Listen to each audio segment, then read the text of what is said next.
Welcome back, viewers. We are still looking at the budget that's going to be read, of course, in a couple of hours from now. It's the 13th day of June, and we are bringing you the developments in this particular regard live, right from the studios here at NTV Uganda. But then I have my colleagues also stationed at the Serena Conference Center, where, of course, the Finance Minister will be reading the 2013-2014 financial budget, and we'll be bringing you developments as, you know, they emerge.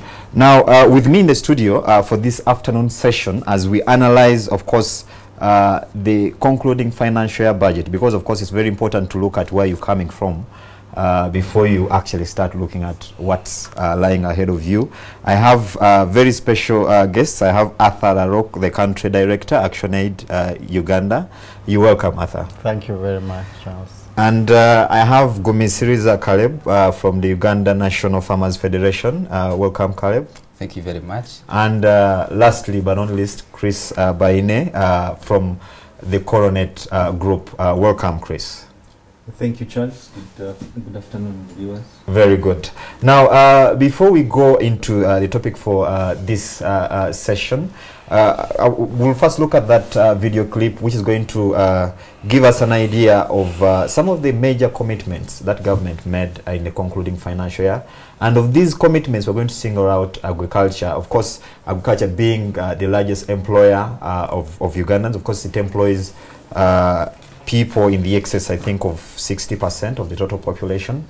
So it's one of the crucial sectors, and it's one that I think government has been banking on to transform Uganda's economy, considering the fact that Uganda enjoys a comparative advantage in this particular area compared to its neighbors like Kenya, Tanzania, and South Sudan.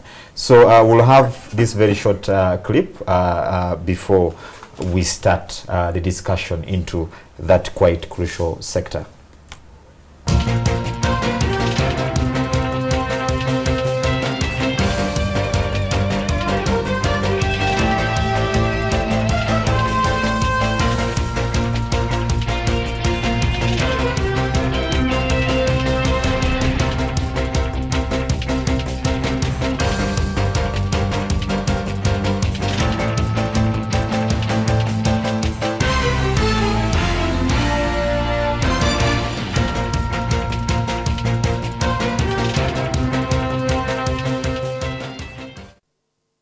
12 months ago, while unveiling the budget estimates for the year 2012-2013, Finance Minister Maria Chwanuka made expenditure promises amounting to 11.15 trillion shillings to support delivery of services and spur economic growth.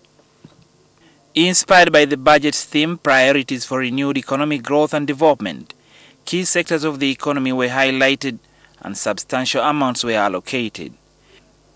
Education obtained 1.669 trillion shillings, which was about 17% of the entire national budget. Works got 1.6 trillion shillings. Health 761.6 billion shillings. Meanwhile, agriculture secured 585.3 billion shillings.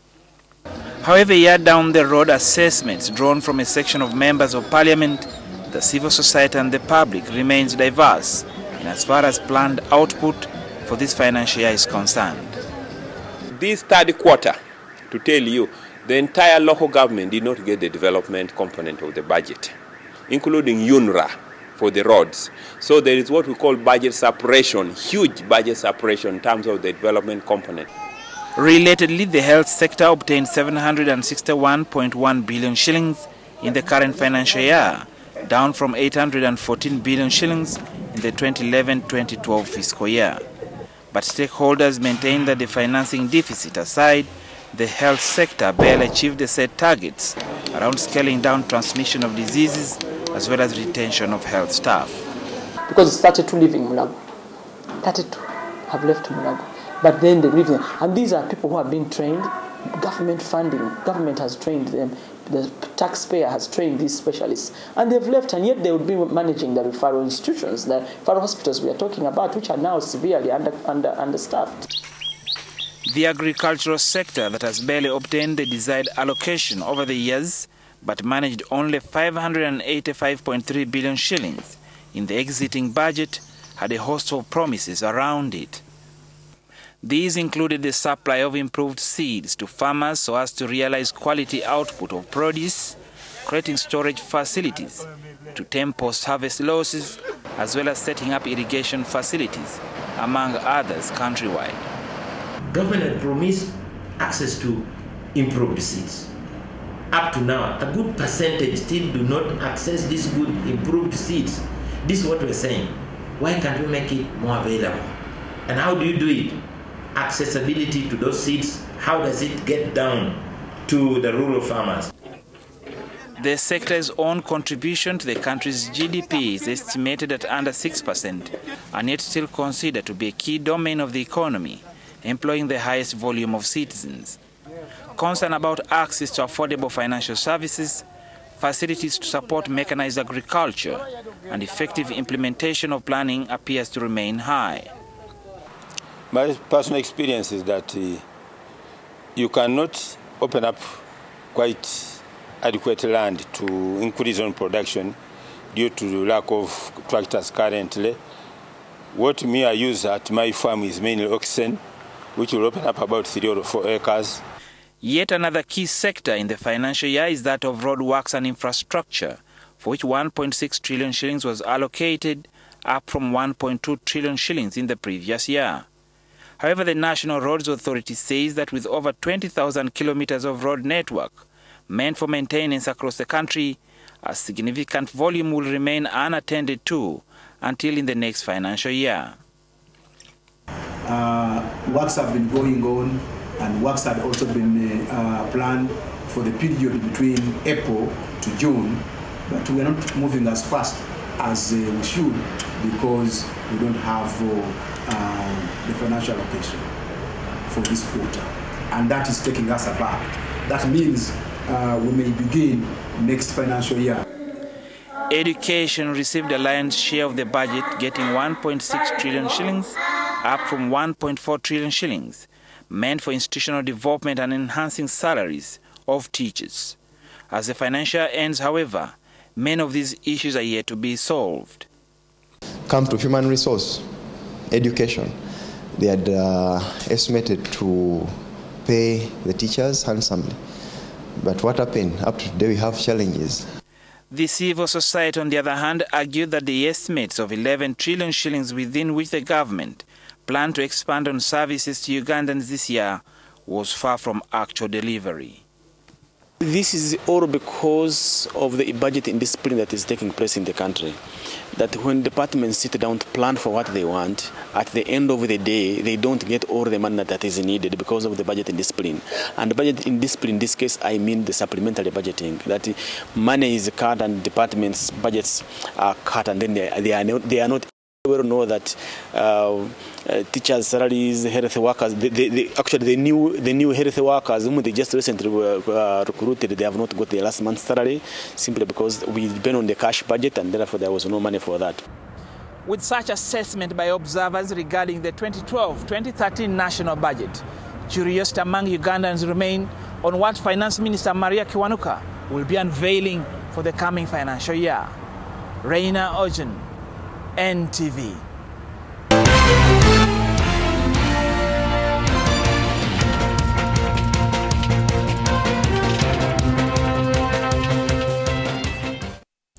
Nice piece there by Reina Ojon, giving us an update on what was promised and how different people view the performance and delivery of government.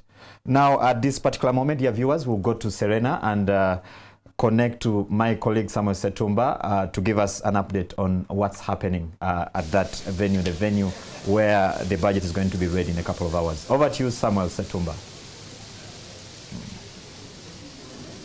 Welcome back, viewers, on this side of events at Serena Conference Center, where we're going to be listening to the budget reading in the next less than 1 hour. The environment I'm in now is full of sirens and movements up and down. In fact, in front of me, I hope you'll be seeing the picture later, is the parade, which the president coming in will inspect. We're here to see the finance minister come in with her beautiful briefcase, which signals in actual, which actually signals the the nearness of the beginning of the event. We're seeing several arrivals, ministers, judges, and members of parliament. All are starting to come in. But we are going to be looking forward to the arrival of the finance minister and the speaker of parliament in that order, and then that will signal to us that the relocation is about to start. For more of what to expect in terms of color and what we're experiencing around us, I'll hand over now to my colleague in Luganda, Julia Senkandwa.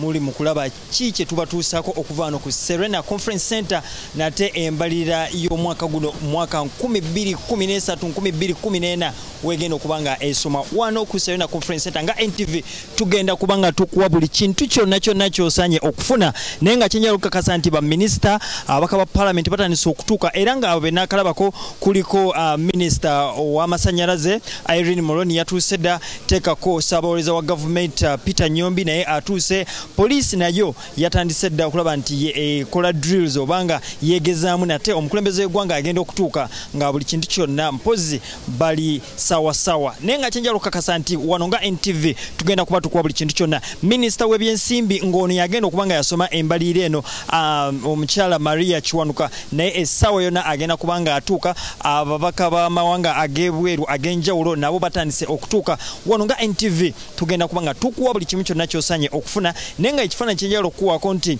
omwaka guno gwennyini oba olunaku lw'olwaleero amawanga aga East Africa 5 nayo gali mu kusoma mbalira yago. Essaawa eno kyolaba wano kyekiri mawanga aga 5 Kenya, Tanzania n'amala Burundi, Rwanda gonna kyekintu kye balimu naye nga kyenjala okugamba nti omwaka oguwedde zaali ennaku z'omwezi 14 kitegeeza nti olwali ennaku z'omwezi 13 lwe tusomye embalira ey'omwaka guno. Omwaka oguwedde yasomanga ennaku z'omwezi 14 omwezi ogw'omukaaga naye nga tugenda kuba tukuwa buli kintu kyonna nga bwe kisaanye otambula. Omwaka oguwedde embalirira yagenda okusomwa nga tuli mu trillion 11 naye ng'olwayo lijja kulaba nno nti embalirira y'omwaka guno esuubirwa okuba nti yeeyongeramu trillion namba tube nga tutambulira ku trillion 12 naye nga kyosaanye kwerabira kyekyokuba nti omwaka guno gwennyini gavumenti yatongoza enteekateeka eyitibwa ey'okulabikwa oba vision 2040 ng'eno yegenda okuba eyambako gavumenti okulaba nti ekulaakulanya bannayuganda mu byenfuna teekako n'eggwanga lyonna okukulaakulana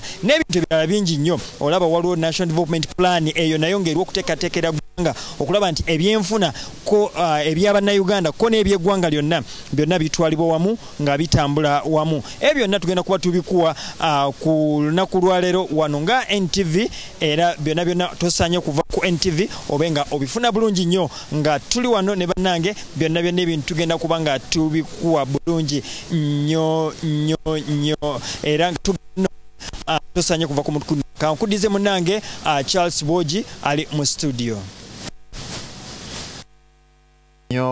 Julius Senkandwa ali ku Serena International Conference Center ajja kubanga atuleetera ebintu nga bwe binatambula eruuyi eyo.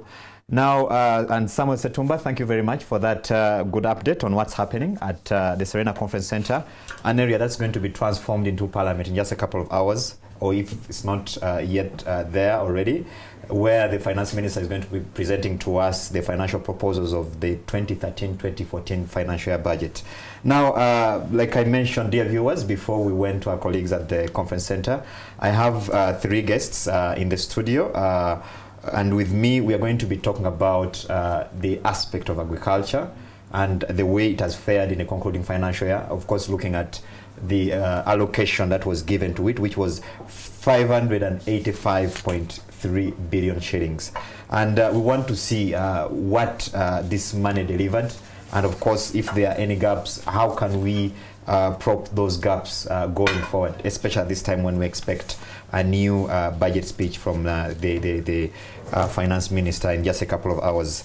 Now, I'll start with you, Karibu Gomez-Riza from the Uganda National Farmers Federation, because I know this is really an area that is central to what you do exactly. If you to rate the way government fared in agriculture this financial year, how would you, rate it? Thank you very much. I would say that the performance was not that good. A lot of things were promised, but not much was done.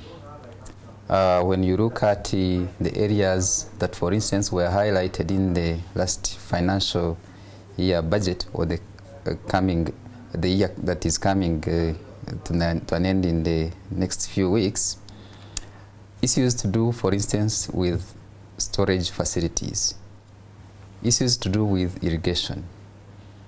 We realize there is climate change and it's here with us. As we speak now, there is serious crop failure across the country. Irrigation is something that we would be looking into seriously, and this was promised. If you look at the mechanization, which was also promised, and so many other things, where are they? You don't see them. And this has left farmers frustrated in many areas. But also there is a big challenge that we thought would be addressed, the issue of quality inputs. These ones have a serious bearing on the productivity. And so I would say not much we have seen being implemented, and the farmers are still hoping. We shall not lose hope. They are still hoping for a better That things future. will be better. Yeah. Thank you, Caleb. Arthur, this is the point where I come to you. Of course, you come from civil society, and you know, as a number of Ugandans look to civil society, among other constituents, of course, and players, you know, to hold those responsible accountable in a number of areas. But even before we get there, how would you rate government's performance in the concluding financial budget as regards agriculture? As a citizen, of course, I would say poor performance for the same reasons that Caleb has just highlighted, but also for the various reasons we've had in the story that just opened this session. Clearly, the failure of government is apparent. Government officials themselves admit, we promised to do this, we didn't do it. Ordinary citizens said we were expecting something, we didn't get it. So I think it is very unfortunate that in a few hours' time, we will be listening to more promises and less accountability of what actually has been done. And I think this requires a bit of a rethinking of the budget architecture and the process. So we need to ask that question to government: what did you achieve? You know, if that question was asked to the Minister of Finance, she would have a lot of difficulties trying to answer. But it is very easy to deliver yet another budget speech, because you know, when I was coming here, I asked some ordinary people, including guards and whatever in Kabalagala, what do you expect? And they said, I don't expect anything. Why is it that you know, expectations have lowered so much in Uganda, yes, amongst Ugandans of what government can actually do? This is what the government should be listening to. So I think the performance is quite honestly poor. The little money that could have been channeled to some areas, most of it was stolen. In the agriculture sector, you will know, for instance, that 75% of the money goes to Naro and to NADS. Then how much actually goes to farmers? It is a small fraction, and whatever goes there is to a certain number of farmers, not even all of them.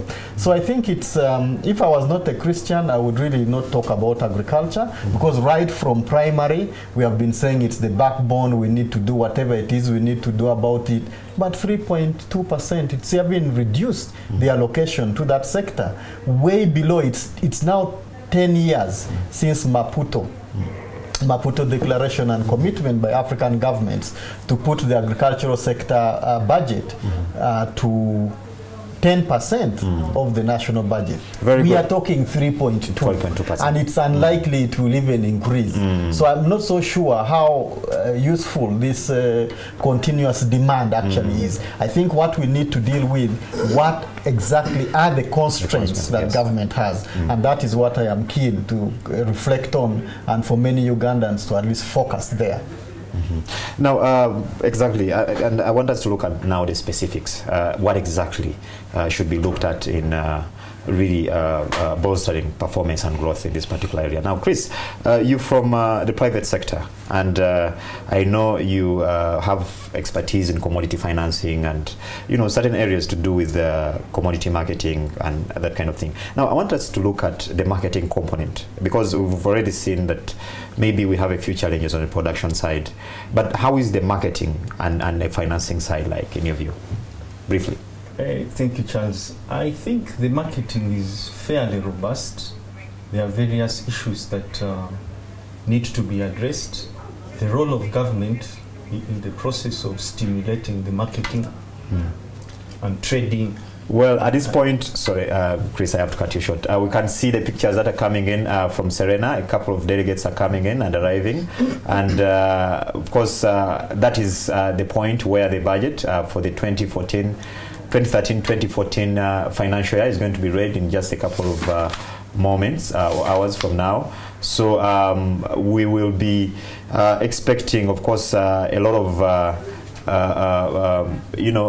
promises from uses that are going to be made. Of course, people are anxious to know which taxes are likely to be increased and which taxes are likely to be reduced, if any.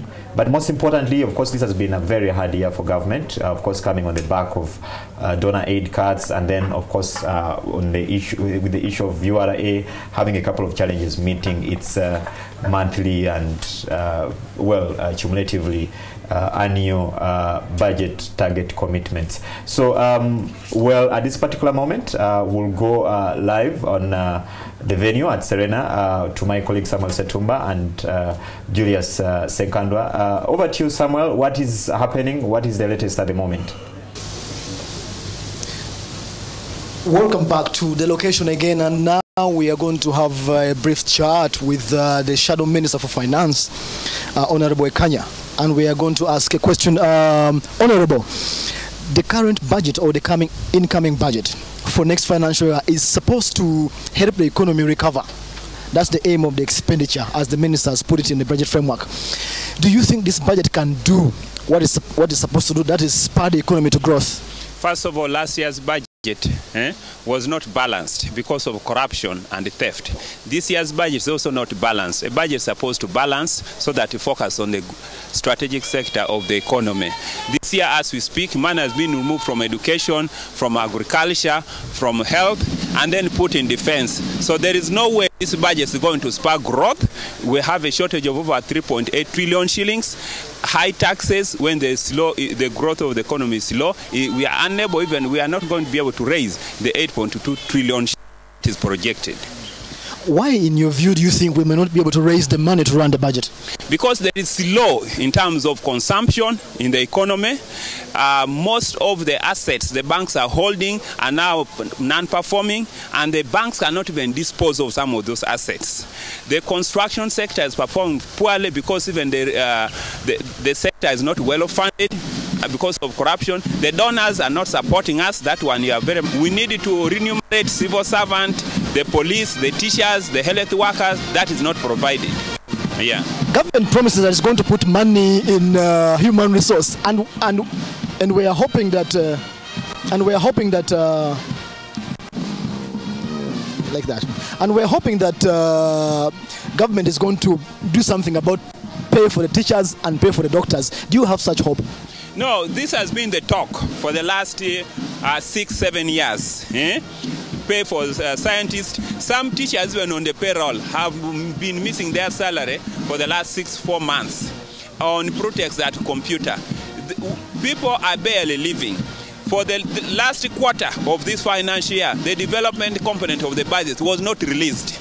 It was only recurrent. So people are in office, idle, and not performing. And therefore, you cannot expect, if civil servants are not being paid, they are the people who consume, and then from them we get VAT. And therefore, URA, the projection, will not be realized unless we get support from the development partners, you get me, to support the budget deficit over 3.7 trillion shillings. But most important, we need to stop the culture and the practice of using taxpayers' money to pay stolen money. The citizens are very bitter and they are disappointed. We need to reduce the defense expenditure. You cannot increase defense expenditure to promote war in the region. That is unfair and not practical. We have promises salary for councillors so that they can also engage in economic activities.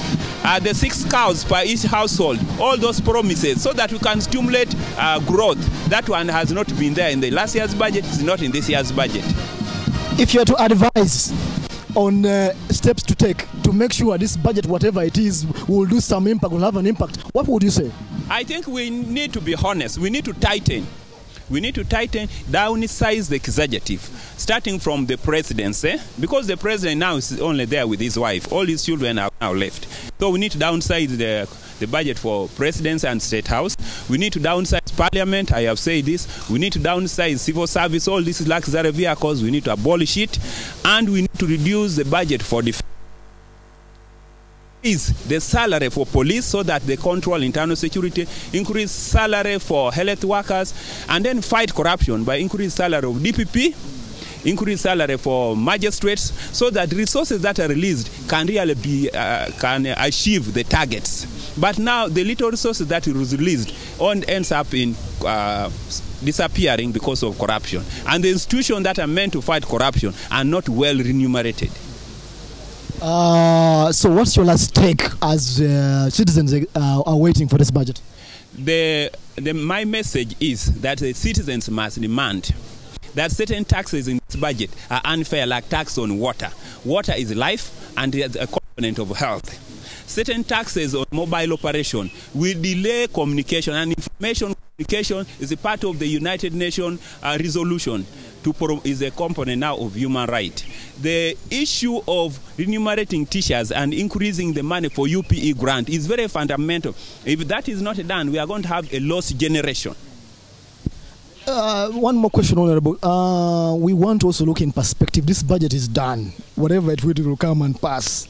But going forward, lessons learned from these tough economic times and the way the budget is executed, what are the fundamental cardinal things that must be put in place to make sure budgets really count to the citizens of Uganda and move us forward? You know, first of all, they need to appreciate that the government has been able to contain inflation. That is a positive on their side. But in order to move the process forward, we need to restructure our tax system. We need to, so that we can be able to generate more revenue and contain the leakages. Very, very fundamental. We cannot rely more on the donors. The hope of oil has been there. It is a song for the last 5 years. We should not put our hope on oil. The oil we have, the green oil, is agriculture. And we need to fund the entire process starting from now. From the farm, production, processing, up to the market chain system. Thank you, Honorable, very much for speaking to us. And we've been speaking to Honorable Okanya. We've been speaking to Honorable Ekanya Geoffrey, the Shadow Finance Minister, telling us about his views on the budget process and what needs to be done to make sure that budgets going forward, including this one, will have meaning for the citizens of Uganda. We now hand you over back to the studio, Charles. Thank you very much, Samuel Setumba, there with the Shadow Finance Minister, Geoffrey Kanya, basically giving us an update on what's happening there and, of course, capturing those views from the opposition side. Now, before we went to the break, Chris, you were we were looking at specific areas, and here we had singled out marketing and financing, which, by the way, I think Geoffrey there, Honorable Ikanya, was trying to bring out the issue of the value chain, supporting the entire process. We talked about the production side and the challenges therein. In your view, what do you see are the gaps in the marketing, financing areas, and how do we stem them going forward? Thank you, Charles. Like I was saying, in the context of the budget process, the role of the government is to stimulate investment, private sector participation in agriculture. We know that 70% of the people are involved in agriculture, and it contributes up to 50% of GDP and all those sorts of things. The biggest stakeholders in agriculture are, in fact, the private sector, the farmers, the processors, the millers, the warehouse people, the transporters, all along what you call a value chain. Now, there are various issues within the marketing sector and the financing sector that hold back the private sector from participating adequately in transforming agriculture. What are some that, I of these? think, is the role of government. Some of these things, for instance, in the marketing side, we do not have adequate data on what is happening in the agriculture sector. If I wanted to grow sorghum, I don't know where the soils are adequate for this, where the farmers who know how to do this kind of thing. There's no quality specifications at the marketing side for this sort of market information and all those sorts of things. If someone were to go and invest in this sector, he needs information.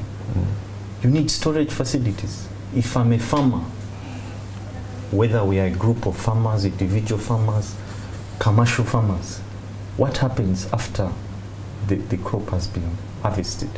We know, for instance, the big statistics is that up to 40% of what we harvest is lost before it gets to the market. These are big losses we are talking about. And then we do not have granaries. There are no policies to ensure storage and enforcement of quality at that level. These are all the issues that...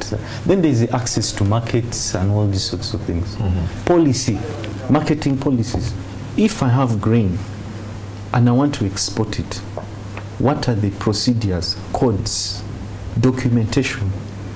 I represent the Grain Council of Uganda. There is no national policy on grain for export and many other things.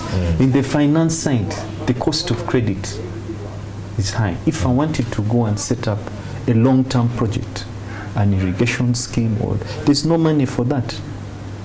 What we have from the commercial banks up to the circles is short-term money for working capital, mainly. The bulk of it is for work. We do not have that support, and that is what agriculture needs, for that. Thank you, Chris. Yes, I think those are quite pertinent issues is raising there, Kalebo. Now, of course, from the farmer's side, the constituent that you represent. Of course, I know that government has come up with a couple of initiatives, especially on the aspect of post-harvest handling. I think 2 years ago, of course, there was that support that was channeled to the warehouse receipt system, where, of course, at different levels, I think it was counties or thereabouts, were supposed to have warehouses where farmers can, through their associations or cooperative societies, can pull their produce and then store it in the warehouse and then look for the market, that kind of thing. I mean, have you seen that happen? Do you feel that kind of support is coming out? I think it's not coming out well as it ought to be. First of all, the issue of warehouse receipt system, which caters for a number of things, including storage, marketing. Yes. Even there is a bit of accessing some bit of finance using the receipt you receive from the warehouse, was charged with the Uganda Commodities Exchange. Yes. And it was mandated also to promote this, outscale it to the different parts of this country. But as we speak now, we have only 7 operational warehouses in different regions of this country, but then these cannot take care of the farmers. And then the other issue which was tried at the sub-counties had to do with the promotion of what we call area commodity enterprises, and which would then be linked to circles. But this one again had challenges, because we appreciate that the government invested heavily into this by taking the sub-county chiefs and other leaders for training on how to promote these circles and the ACEs. But then when they came back, the whole thing became politicized. the message that was put forward was form circles, form ACEs, and government gives you money. And that's wrong. The message should have been organize yourselves into commodity associations, bulk your produce, be able to then access markets, access funds. So it has not worked out also. So there is a big challenge, and we need to correct this. Okay, yes. I hear you. Yeah. Now, dear viewers, at this particular moment, we'll get back to location where my colleagues Samuel Setumba and Julius Senkandwa are stationed, bring us updates on what's happening there. And of course, a number of senior people, dignitaries have started arriving for the 2013-2014 financial budget, which is going to be read in just a couple of hours from now. And now, at this particular moment, of course, we want to involve you, dear listeners, in this particular debate. Of course, that's why we have the colleagues stationed there at the Serena Conference Center, of course, catering for all sections, both the English and the Luganda listeners or speakers. But of course, in the studio at this particular moment, we are trying to look at agriculture, a sector that employs majority of Ugandans, and a sector where, of course, government is counting on to actually transform this economy. But at this particular moment, we'll get to location and to my colleagues, Julius Senkandwa at the Serena Conference Center. Senkandwa, chiche chigenda maso, inzo tubulira ku chiliwo ku esawe no Serena Conference Center. Charles Mnang, my colleague who is in the studio, thank you very much. Wano ku Serena Conference Center natenga tukuwa buli kintu kyonna bwe kitambula wano ku Serena Conference Center nga nate Uganda esoma embalira yayo eyo mwaka 2013-2014 ne esawe negatiddwako Honorable MP Wafula Ogutu. Honorable, embalira eno bannayuganda bagisuubiremu kigwenga gumbaka wa parliament abadde mu parliament nga muteeseza eggwanga ebyenfuna n'okulana nti Uganda ekulakulana, abantu ba bulijjo basuubire ki mu mbalira eno? Tebalina kyakusuubira kinene, kintu ekinene, kubanga embalira ejja kubanga eweddeko, kubanga ebyembalira mu Uganda tebikola twakoma okubigoberera mu byobufuzi bya Uganda mu 6 mu 7 eyo ndoza mu gavumenti yasooka gatumala okufuna obwetuze.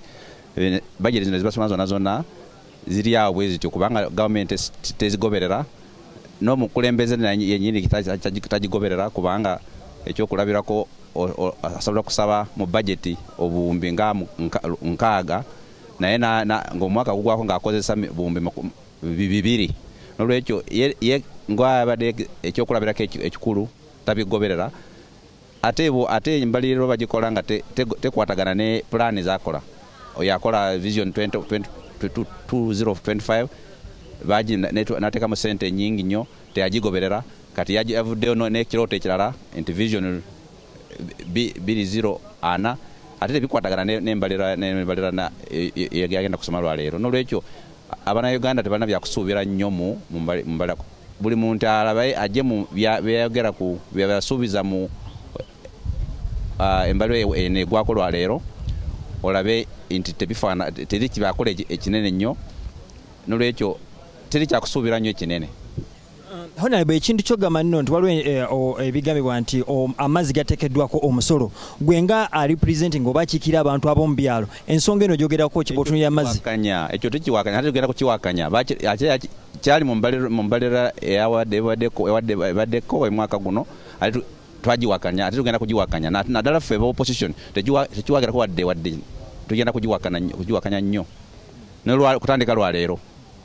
Webale nnyo beda Honorable Wafula Ogutu oyo abadde atuwa endowooza ze ku mbalira y'omwaka guno egenda okusoma olunaku olwolwaleero omwaka 2013-2014 wano ku Serena Conference Center. Essaawa yonna Minister Maria Chwanuka agenda kubatuuka naye nga wenjogerera speaker ye amaze okutuuka era nga embeera yo nga bw'ogira bwe tugikulaga wano buterevu okuva ku Serena Conference Center bw'eri nti embeera egenda ekyuka buli kaseera okulaba nno nate tutuuka mu kisenge wali munda ate Minister wagenda okusomera embalira ey'omwaka guno. Wano ku NTV tugenda ebyokuba byonna nga tubikuwa bulungi nnyo mu bintu ebyenjawulo nga naye nga tugamba nno nti olina kusigala ku NTV okulaba nti buli kintu kyonna okifuna bulungi nnyo ddala. Essaawa eno ndaba nti Minisita Maria Kiwanuka atuuse nga yono agenda okuba nga atusomera embalira ey'omwaka guno, era wenjogerera atuuse alina ne briefcase ye eno nga mwe muli ebiwandiiko by'omwaka guno. Kankuze wamunange Charles Boji ali mu studio ate naye abenga akuwa ebintu nga we bigenda mu maaso. Julius Senkandwa, thank you for that update on the developments that are happening there, and of course for picking those ideas from the important people that are arriving for the budget speech, which is going to be read in just a couple of hours or minutes from now. Now, before we went to the break, Arthur, of course we were talking about some of the gaps in the agricultural sector, but then we were looking at maybe planning to go a guard of honor. Well, that's the president emerging out of his limousine, greeting the speaker, and I can see the Chief Justice and process to provide the levels of confidence that the banks require. But then again, the standards that the commercial banks have set are high. We are dealing with farmers who want money real time. The banks also are under obligations to do what they call KYC, procedures, know your customer. And there's a certain process they have to, a credit process that they have to go through before they give you money. So when a warehouse receipt is received by the bank, it might take even 2 weeks. Now, for a farmer who has a trader on the side, who is ready to give him cash, that might be a bit tricky. That might be a tricky That's situation. right. That's right. Karibu, from the Farmers Federation point of view, I mean, of course, Chris here talks about a very interesting system. Really, what would you want to see happening? And first of all, are your members even aware of some of these? Because, of course, we know there are challenges in implementing it and rolling it out. But farmers been made aware that actually there is that option? Yeah, thank you. Farmers would be made aware if that facility, if that service was close to their locations. But as I said earlier, right now we are talking of only 7 operational warehouse receipt systems in different parts, and 2 more are going to be licensed soon. But in terms of awareness, a number of stakeholders and institutions have tried to do this. Uganda Commodities Exchange has done this. The Farmers Federation itself, the Uganda Cooperative Alliance, the grain traders themselves. We have all tried, but again, it would be good to sensitize people, but also demonstrate to them by showing what happens. But I wanted to say something, that this is one of the innovations in agricultural financing. There are so many other innovations. And I want also to add that we did present a proposal to the Ministry of Finance on how agricultural financing can be improved to benefit farmers about a month ago. And it starts from, first of all, creating an institutional home for agricultural financing. Right now, there are so many government initiatives for agricultural financing. You know about the agricultural credit facility, which is facilitated through different commercial banks. But that's one of the many. Then you have even the Office of the Prime Minister is handling agricultural financing. You can't believe it. There is also some agricultural financing under the Ministry of Local Government. But each of them have got their own guidelines, and some of which are very contradictory. Now we are saying, can we have an institutional home that coordinates all of these programs, comes up with proper and clear guidelines? That's one. The other area is that the innovations like he's talking about the warehouse receipt system and so many others, like the village savings and loan associations. These are small initiatives, but they seem to be doing wonders. Under the National Farmers Federation, for instance, we have groups that have saved money and are able to loan amongst themselves, and they are now in total talking about 5 billion, 6 billion shillings in about 14 districts in the hands of farmers. It's an innovation, and so many other innovations. There is also another one, the triangular model, which is being implemented by the Uganda Cooperative Alliance. So we are proposing that the government should study these innovations and also promote them to reach out to so many farmers. But then the consolidation is quite crucial. The consolidation is very important. That's why we need an institutional one. And we are proposing the Ministry of Financing itself. Very good. Yes. Asa, what do you make of this whole realities? Because these are realities on the ground. I mean, you have all kinds of, departments and ministries in this particular area. In your view, what would you think would be the appropriate way to look at this? I think we are not short of ideas. We are not short of what can be done. Yes. We are short of action. Really, we are short of action. And the decisiveness with which this action can take place. For instance, we all know, I mean, Chris has made a fantastic analysis of the risks in agriculture, the challenge that the banks are going to have, their discomfort with the lack of collateral and the like. Why don't we have an agricultural bank that will take advantage, that understands how the sector operates and the difficulties that the farmers go through, and the government should cushion this bank against all the vagaries, that whether it is climate, lack of market, drop in prices, whatever it is, government should put sufficient cushion in such a bank that is responsive. I cannot go as a person working in an NGO sector to Standard Chartered and expect a farmer to go there as well. We are just in different realities. So if we want to improve the agricultural sector and strengthen both the input as well as the output dimensions of the sector, we need to have a strong financing system. I think Caleb also raised an important point about the institutional reforms needed. You cannot be, you go to the Ministry of Agriculture and try to check whether there is anything that ministry can deliver, because it has been killed. There are so many other small commissions here doing that, whatever, and there is a problem. So invest significantly in the Ministry of Agriculture so that it strengthens its coordination. Extension workers, ask how many extension workers the Ministry of Agriculture actually presides over.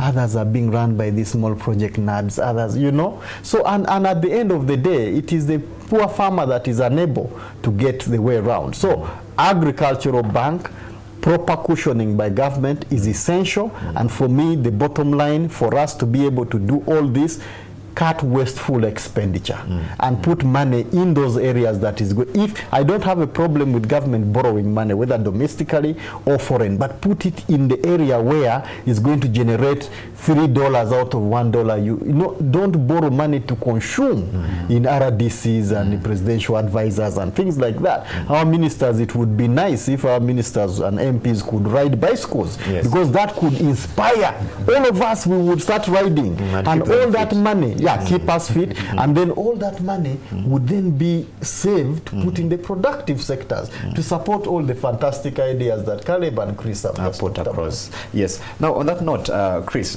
from your view and aware of the realities we are dealing with at this particular moment, what would you want to see in the budget that's about to be read? Like Arthur and Caleb have said, I'd like to see a more serious approach to the policy and creating that institutional framework for, having agricultural finance coordinated in a one stop place.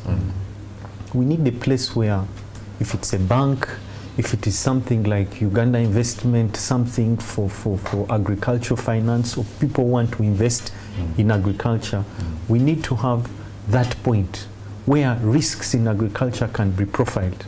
but also the mitigation points can be advised.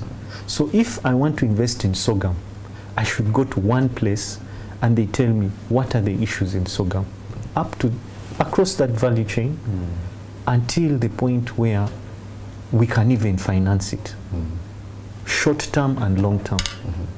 For instance, you go to a place and a bank cannot tell the difference between cotton seed and seed cotton. Those are issues. You know, we need a place where, I'm sure that's a tricky one for many. You know, and those are the issues why people shy away from that. But again, there are also opportunities. There is mobile banking that has come in. It is possible to reduce the banking costs of doing agricultural business through this kind of new technological platforms. We need an institutional watchdog that can look out for these opportunities and say, how can we leverage these sorts of things to make financing more accessible and deeper? You know, data, we need partnerships. If we cannot mobilize long-term money from NSSF or other institutions, we can partner with the African Development Bank and things like that. We need an institution that can monitor and evaluate what is happening with the other players, like Arthur was saying. You have it in agriculture, we have the USAID people doing agriculture finance, you have the Farmers Federation. We need to find a way of harmonizing all these initiatives so that there's one platform, one script that everybody is reading from. I think those are good insights indeed. Dear viewers, we are it's budget day. It's the 13th of June, and in time from now we are going to see the Finance Minister Maria Chwanuka presenting to us the 2013-2014 budget proposals, and we are live at Serena Conference Center where the budget is about to be read any time from now, and in the studio here at NTV, where of course we're trying to analyze and assess the performance of the concluding financial year budget. I can see the Victoria Hall and the Serena Conference Center are almost filling up as several dignitaries, members of parliament, ministers and heads of delegation await the presentation of the 2013-2014 financial year budget proposals. And any time from now, of course, we expect the president to be coming in to grace, of course, that occasion, and of course assure the country on basically in general where the economy and the country is headed, as we know we prepare to welcome the 2013-2014 financial year. Now, Caleb, I'll come to you on this. Now, on the side of the farmers, we are looking at quite a number of issues that have to be addressed, and we've been looking at the marketing and the financing side of things. Now, I want us to go back a bit on the production side of things, because I mean, without production, you don't have anything to market, or without a production mind, again, you don't have anything to look or seek financing for. Yes. What are you doing? What are you putting in place as players in this particular industry, you know, so that government can complement that kind of effort? Yeah, thank you very much. One of the things we are doing, which government is shying away from seriously, is what I would call agricultural subsidy provision. I can assure you we are not going to go far in agricultural production without looking into the area of subsidies. In form of, it can be in kind, it can be in any form. And if you look at our neighbors here, Kenya for instance, Kenya procures fertilizers through one of its agencies and gives them out to farmers at a subsidized rate. And because of that, they are able to continue producing what they produce. That is good, Caleb. But here what I'm looking at is, I mean, if I may, you know, put this question a little different. Are you up to the task? Are you raising to the occasion? That, you know, because you can say, well, we are ready, we have put ourselves together, here in this and this way, but we're being let down by, you know, partner A, B, and of course government here and there. Because you know, I've talked to a couple of you know, some people on the policy making side of things and government, and they would tell you, well, sometimes we've come up with these nice initiatives, and the people we're trying to support actually misuse the initiatives.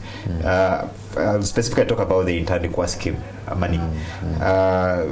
Number of government officials will tell you that the beneficiaries, the people who received this money, actually thought it was akasimo, you know, appreciation for some support, I don't know what kind, and that kind of thing. So do we have that right attitude at the grassroots on the side of farmers to actually, you know, up their game and do the best? The attitude of farmers is still wanting. That one is a fact. But then we cannot run away from a problem. We must find a way of solving it. Yes. On our part, yes, we are doing everything possible to do the sensitization part of it, through demonstrations, through working with some few that have changed their attitude so that their neighbors can see. It takes a bit of time, but it happens. Some eventually come to learn and change. An example is what I talked about, the village savings and loan associations. When we started this, it did not attract many, but eventually those who joined demonstrated to others that it was working out. If you even look at the use of improved inputs, the same story. Many are not so sure about these improved seeds of maize, the long 5, the long whatever. But then the few that start demonstrate to the others, and eventually they come in. But it's true, the attitude of farmers is still wanting. But well, sorry, I'll cut you short. I can see the finance minister there already assuming, she's already assumed her seat, and that is at the Victoria Hall at the Serena Conference Center, where she's expected to present the 2013-2014 financial year budget proposals, and I'm sure they're the one she was trying to arrange. Well, we're waiting to see what is entailed in there. Yeah, but I'll move to you, Arthur, very fast. Of course, you had Caleb there, I mean, telling you that, well, there's the attitude on the grassroots appears to be quite actually there. That's why they are being able to come around with those associations and circles and that kind of thing. But on the side of civil society, what role can you play in this whole game or equation? Because I know for the fact that one of the major challenges down there to a farmer, to a peasant, is one of knowledge. Yeah. You know, where to get some of these ideas that we are, you know, articulating here so ably, you know. Well, I can imagine a farmer in Bukoma and Simbi where he would actually, you know, get that chance of listening to some of these things. Civil society, do you have a role to play there? And have you, you know, tried to help him here and that kind of thing? Yeah. I look at the role that civil society can play in two ways. One is continuing with public education. Yes. You know, on what government is planning to do, where resources are going, and strengthening monitoring and evaluation, all that, so that citizens can engage with government from a more informed position. So if all these wonderful ideas are happening, how many people are aware? That's a gap that civil society can bridge. I also look at civil society as a breeding ground for innovation. For instance, ActionAid is running some fantastic, you know, innovative programs of irrigation in Kapchorwa. We've run several, you know, school feeding programs, you know, integrated school systems where the school grows its own, you know, produce for, you know, consumption. Yes. All that now. Why can't some of these innovations, and Caleb has talked about others, why can't these innovations be scaled up? Because civil society organizations, the bulk of NGOs, depend a lot on external financing, and that if external financing is cut off, all the innovations and models we have will just be brought to a halt. So what is government learning from these actors. And we know in Uganda there is a very high copycat mentality. When you start a supermarket, it's likely that somebody else is going to do the same. You start a boda, everybody will start. So if there is something that is working with the NGOs, it's something that can then be scaled up with real value. So that's how I look at the final role really is to challenge government with credible information. Credible information about what is working and what's not working. But you know what, Charles? That's not the big problem. I think civil society has done that ever since time immemorial. The challenge is whether government is responsive to some of these things. I think that's where the problem is. And let's ask the question, why isn't government responsive? Then we will get that magic bullet. Very good. But are you giving government, you know, the optional solution packages in this? Because of course, apart from the challenge you're putting on them, I know, I mean, we're dealing here with knowledge and understanding, creativity and innovation. And I know civil society actually has some of the best brains in the country. I mean, I know a number of PhD holders, even professors who are members of civil society organization. Have you brought some of these proposals and optional solutions? Yesterday you hosted a good panel from civil society, and when you framed this question to them, they said we have for the last 6 years generated alternative budget proposals on how the country can be transformed. The question that you should have asked, why hasn't government taken all this? So sometimes you can talk all you want to talk, but if those that are supposed to uptake this information for whatever reasons, whether capacity or incentive, are not listening, then something else must be done. And I think we need to resort to genuine citizen action to ensure that government is actually going to listen to all these innovations. And I think that is where we need to otherwise, a lot of analysis is good, it's very nice. We all have learned a lot from this show, whatever, but at the end of the day, somebody must take action. And I don't think that's the NGO sector. So I do think that while NGOs are trying to do whatever they can, the agency that can really do action that might inspire a lot more Ugandans is the government, because they are everywhere, they have more resources, we pay taxes, and so I think greater responsibility should go there rather than on organizations that depend on, you know, little resources here and there that are not even stable. Very good. Dear viewers, we are looking at the major developments in the economy as we conclude the financial year 2012-2013.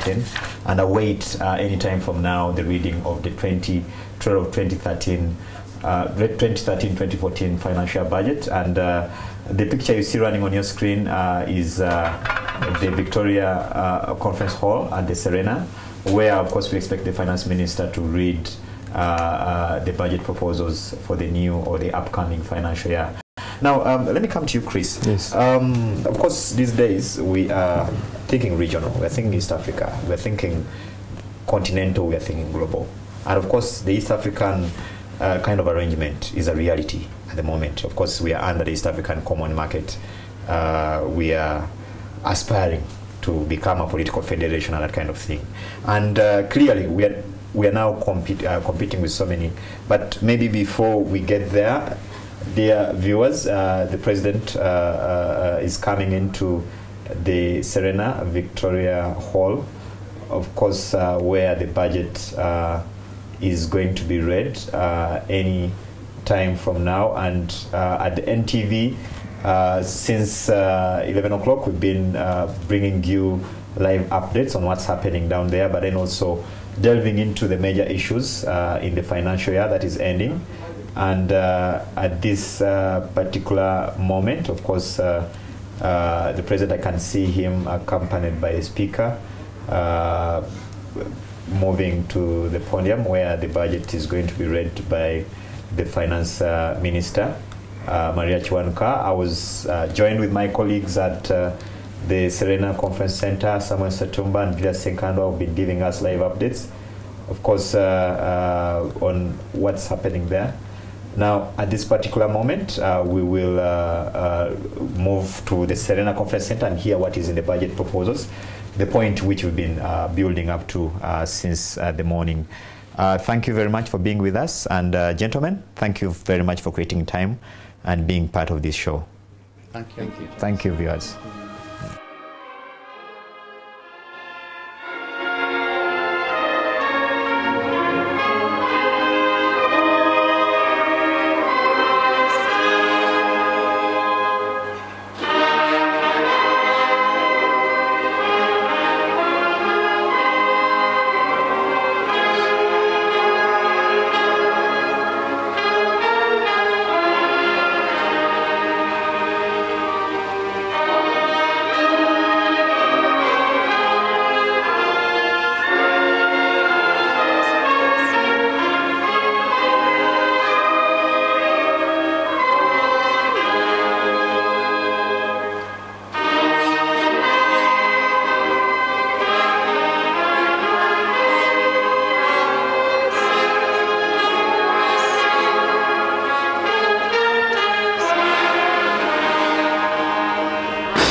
Prayers.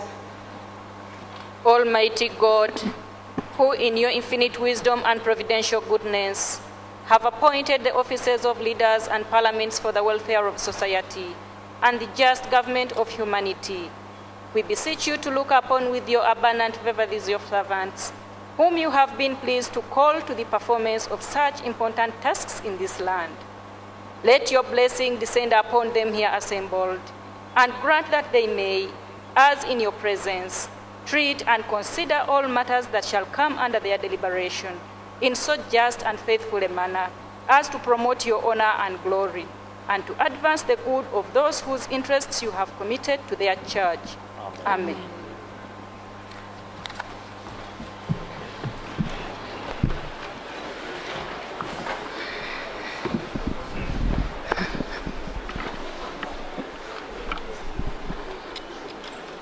Item 3 on the order paper, proclamation by the Right Honourable Speaker of Parliament of Uganda.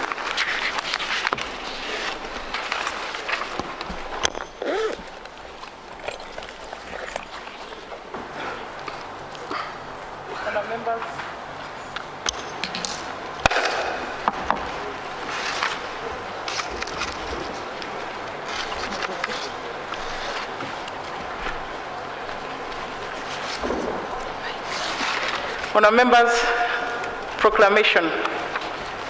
Whereas under Article 95(2) of the Constitution of the Republic of Uganda, a session of Parliament shall be held at such place within Uganda and shall commence at such time as the Speaker may by proclamation appoint, And whereas the President of the Republic of Uganda is required under Article 155(1) of the Constitution to prepare and lay before Parliament in each financial year, but in any case, not later than the 15th day before the commencement of the financial year, estimates of revenue and expenditure of government for the next financial year, cognizant of the fact that the financial year 2012-2013 will end on the 30th day of June 2013, aware that it is expedient that the President lay before Parliament the estimates of revenue and expenditure of government for the financial year 2013-2014 at the Kampala Serena Conference Center.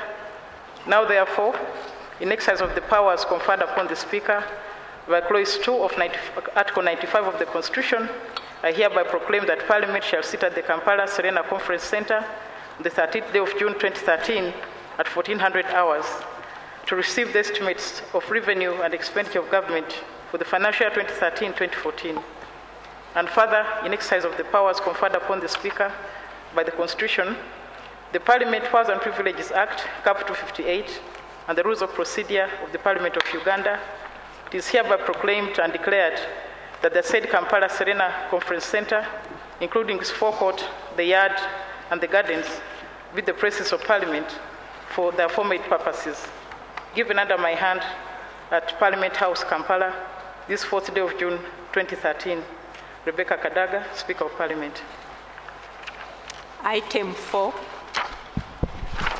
communication from the Chair.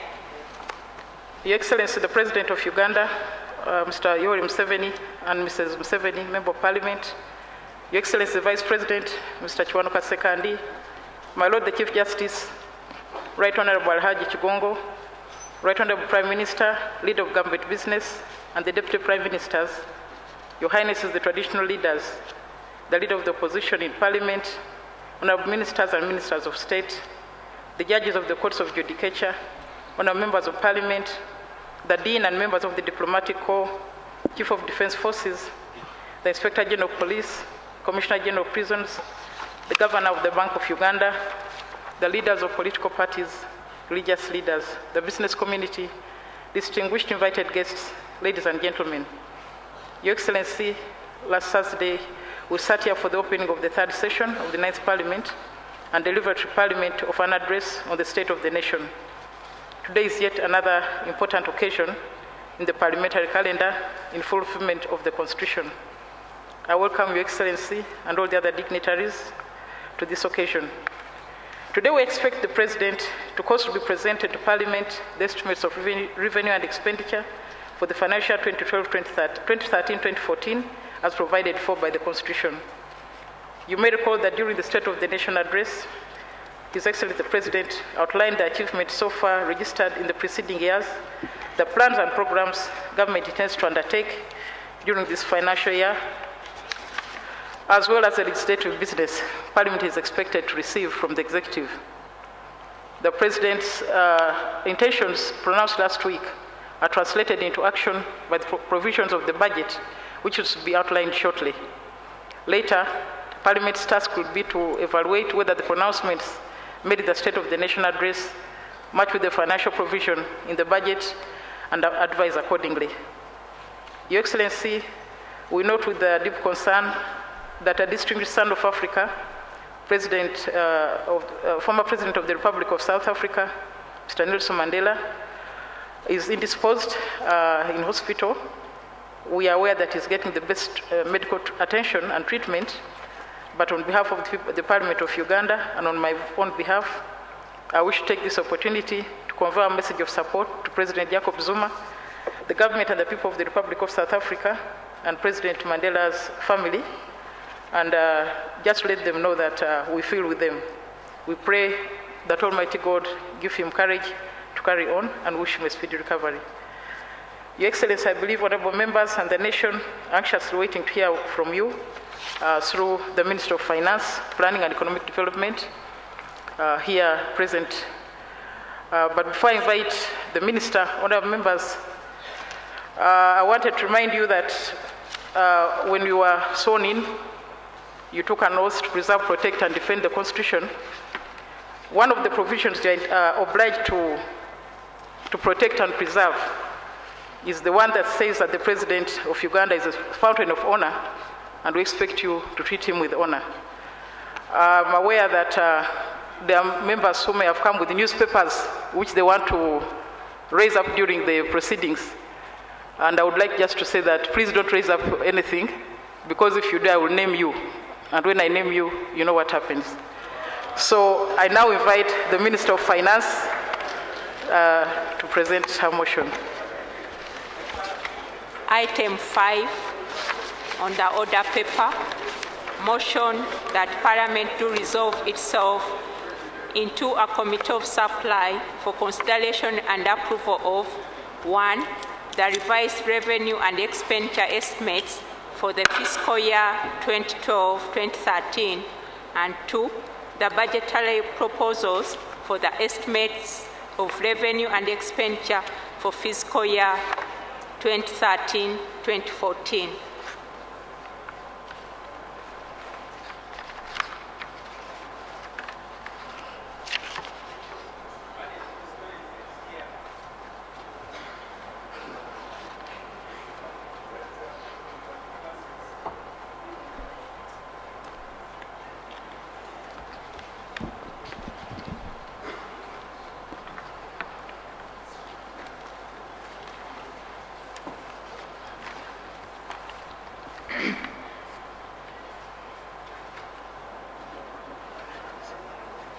Your Excellency the President, Your Excellency the Vice President, the Right Honourable Speaker of Parliament, His Lordship the Chief Justice, the Right Honourable Deputy Speaker of Parliament, the Right Honourable Prime Minister, the Right Honourable Leader of the Opposition, Honourable Ministers, Honourable Members of Parliament, distinguished guests, ladies and gentlemen.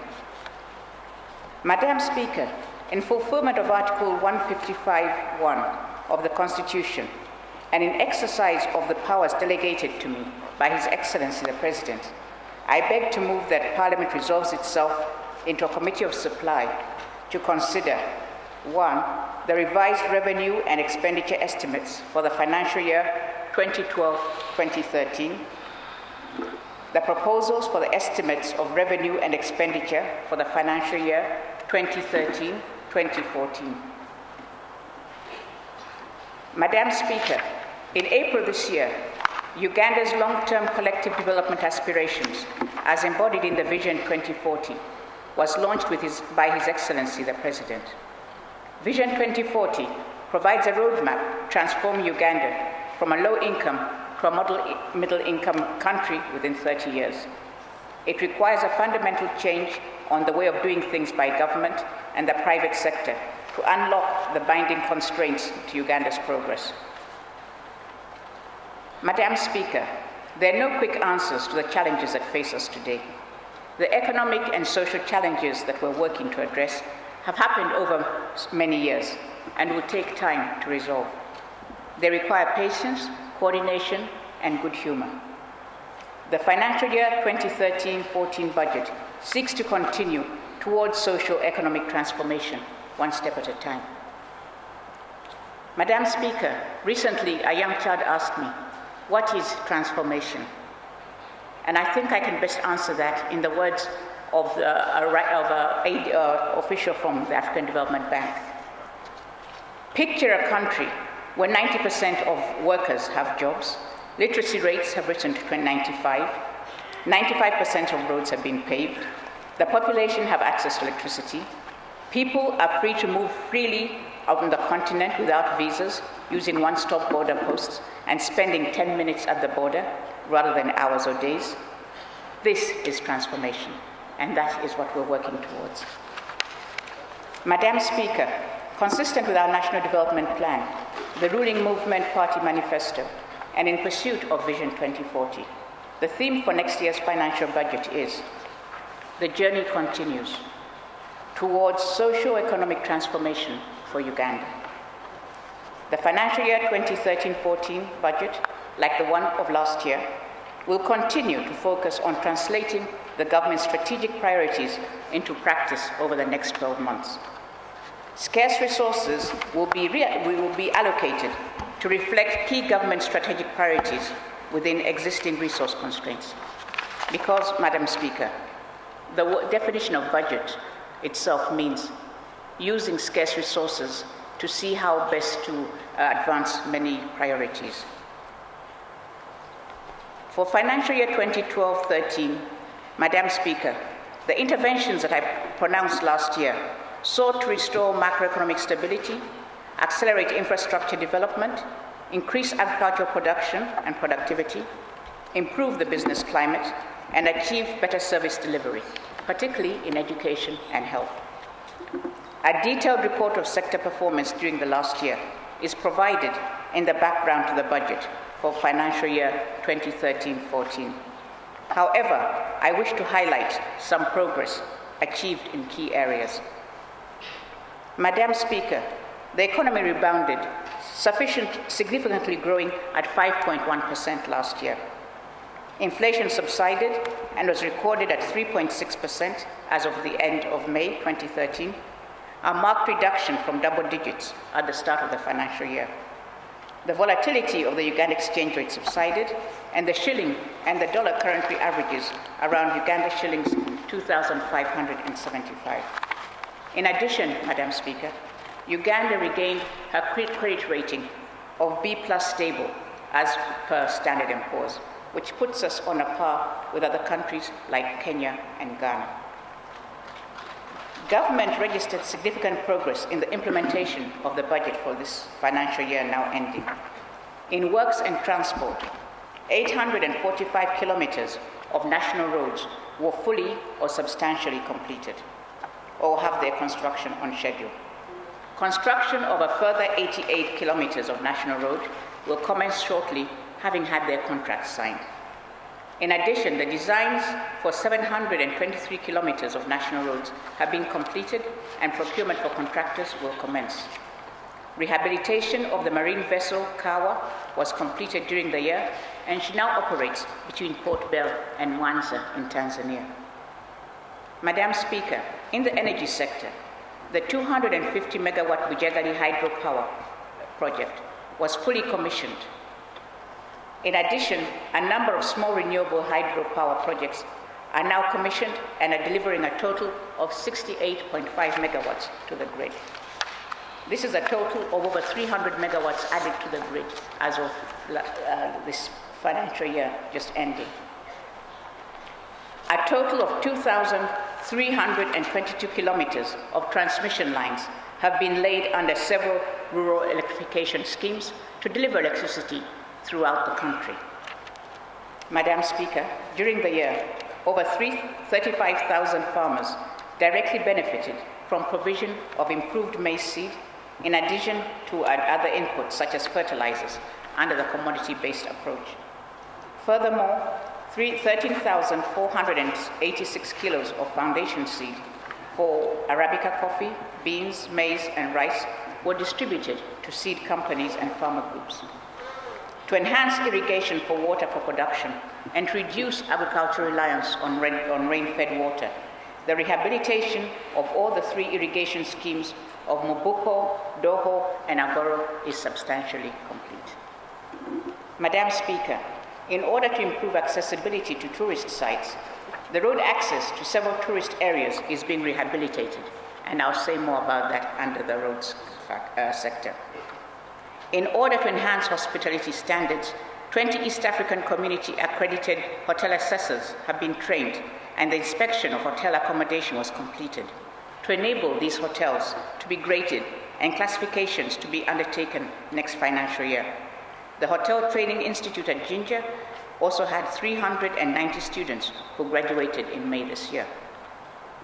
Madam Speaker, to improve human development, an additional 6,172 health workers were recruited to work at health centers, and the remuneration of medical officers at Health Center Falls was enhanced.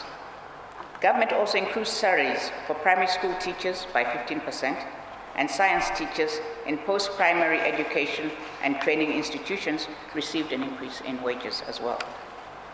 Madam Speaker, I'll detail more of these achievements when I return to the sector's priorities for this coming year. Financial year 2012-13 economic performance and outlook.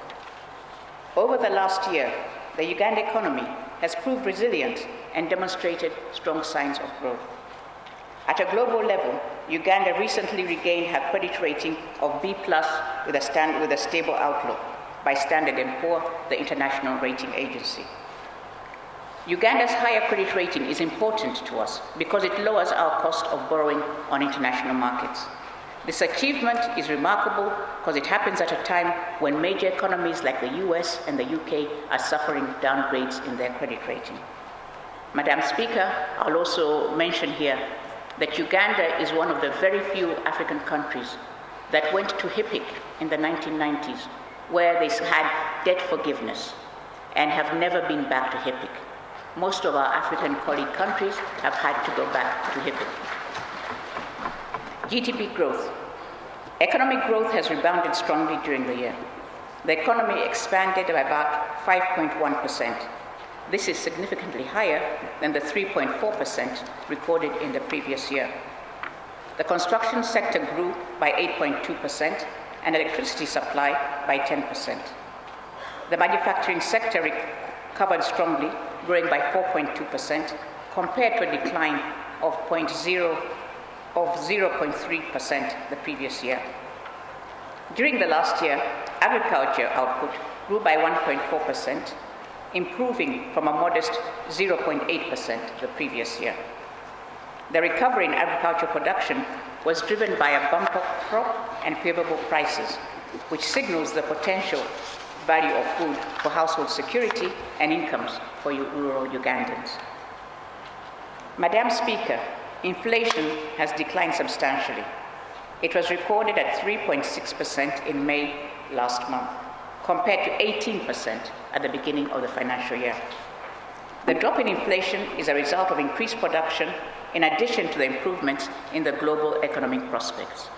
To this end, government will accelerate supply-side measures to further remove production bottlenecks. And we congratulate all the Ugandan workers on this remarkable feat. Overall, interbank interest rates declined to 8.6% in March 2013 from 26.2% in January 2012.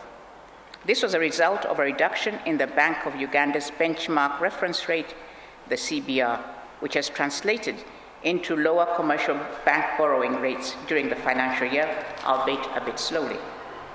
Commercial bank lending rates have also reduced from nearly 30% in August 2011 to an average of about 24% by the end of March 2013.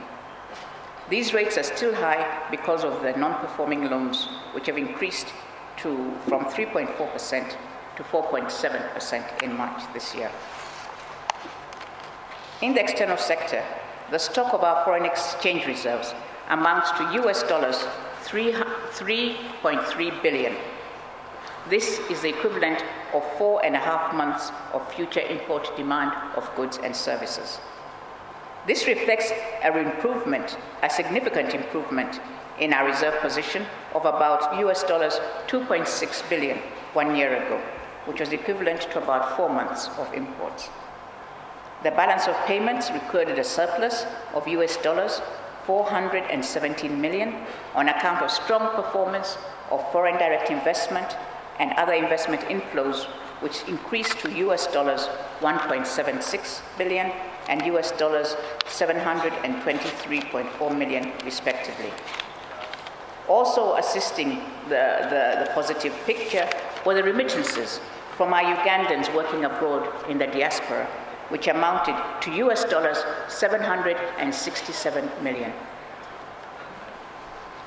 Madam Speaker, private sector credit expanded by about 15% during the year, compared to 11% the previous year. Domestic currency lending stagnated as a result of high lending rates and other factors, including the fact the private sector borrowers were working their way through their debt burden. The temporary closure of the land registry also played a part in preparation for its computerization. With resolution of these issues, domestic currency lending is now showing signs of recovery. Financial sector development. Access to financial services is key for encouraging savings and providing credit for investment purposes. The commercial banks now number 22 with combined outlets of 360 branches across the country. In addition, 4 microfinance deposit-taking institutions, or MDIs, have been registered with the Bank of Uganda, and 2 MDIs have been upgraded to commercial bank status. In addition, DFCU Bank has got a new partner now, Rabobank, who is got a very good reputation in agricultural financing, as close as Rwanda next door. Their investment in DFCU Bank of over 25% is testimony of the confidence the international finance community has in Uganda's financial sector and of the need to provide affordable credit for agriculture and agriculture-related financing. In order to increase access to microfinance, government has implemented the Rural Financial Services Program since 2008. Financial cooperative membership has grown from 650,000 in 2008 to about 1,150,000 as at the end of December 2012. There's also been increased implementation of the village savings and loan associations and savings and credit cooperative SACCOs by both non-government organizations, NGOs, and government. And of course, there's an increase in use of mobile money services. Centenary Bank is also leading the way in working together with microfinance institutions to increase coverage across the country. The financial sector, Madam Speaker, will be deepened by proposing amendments to the Financial Institutions Act to allow new innovations in financing.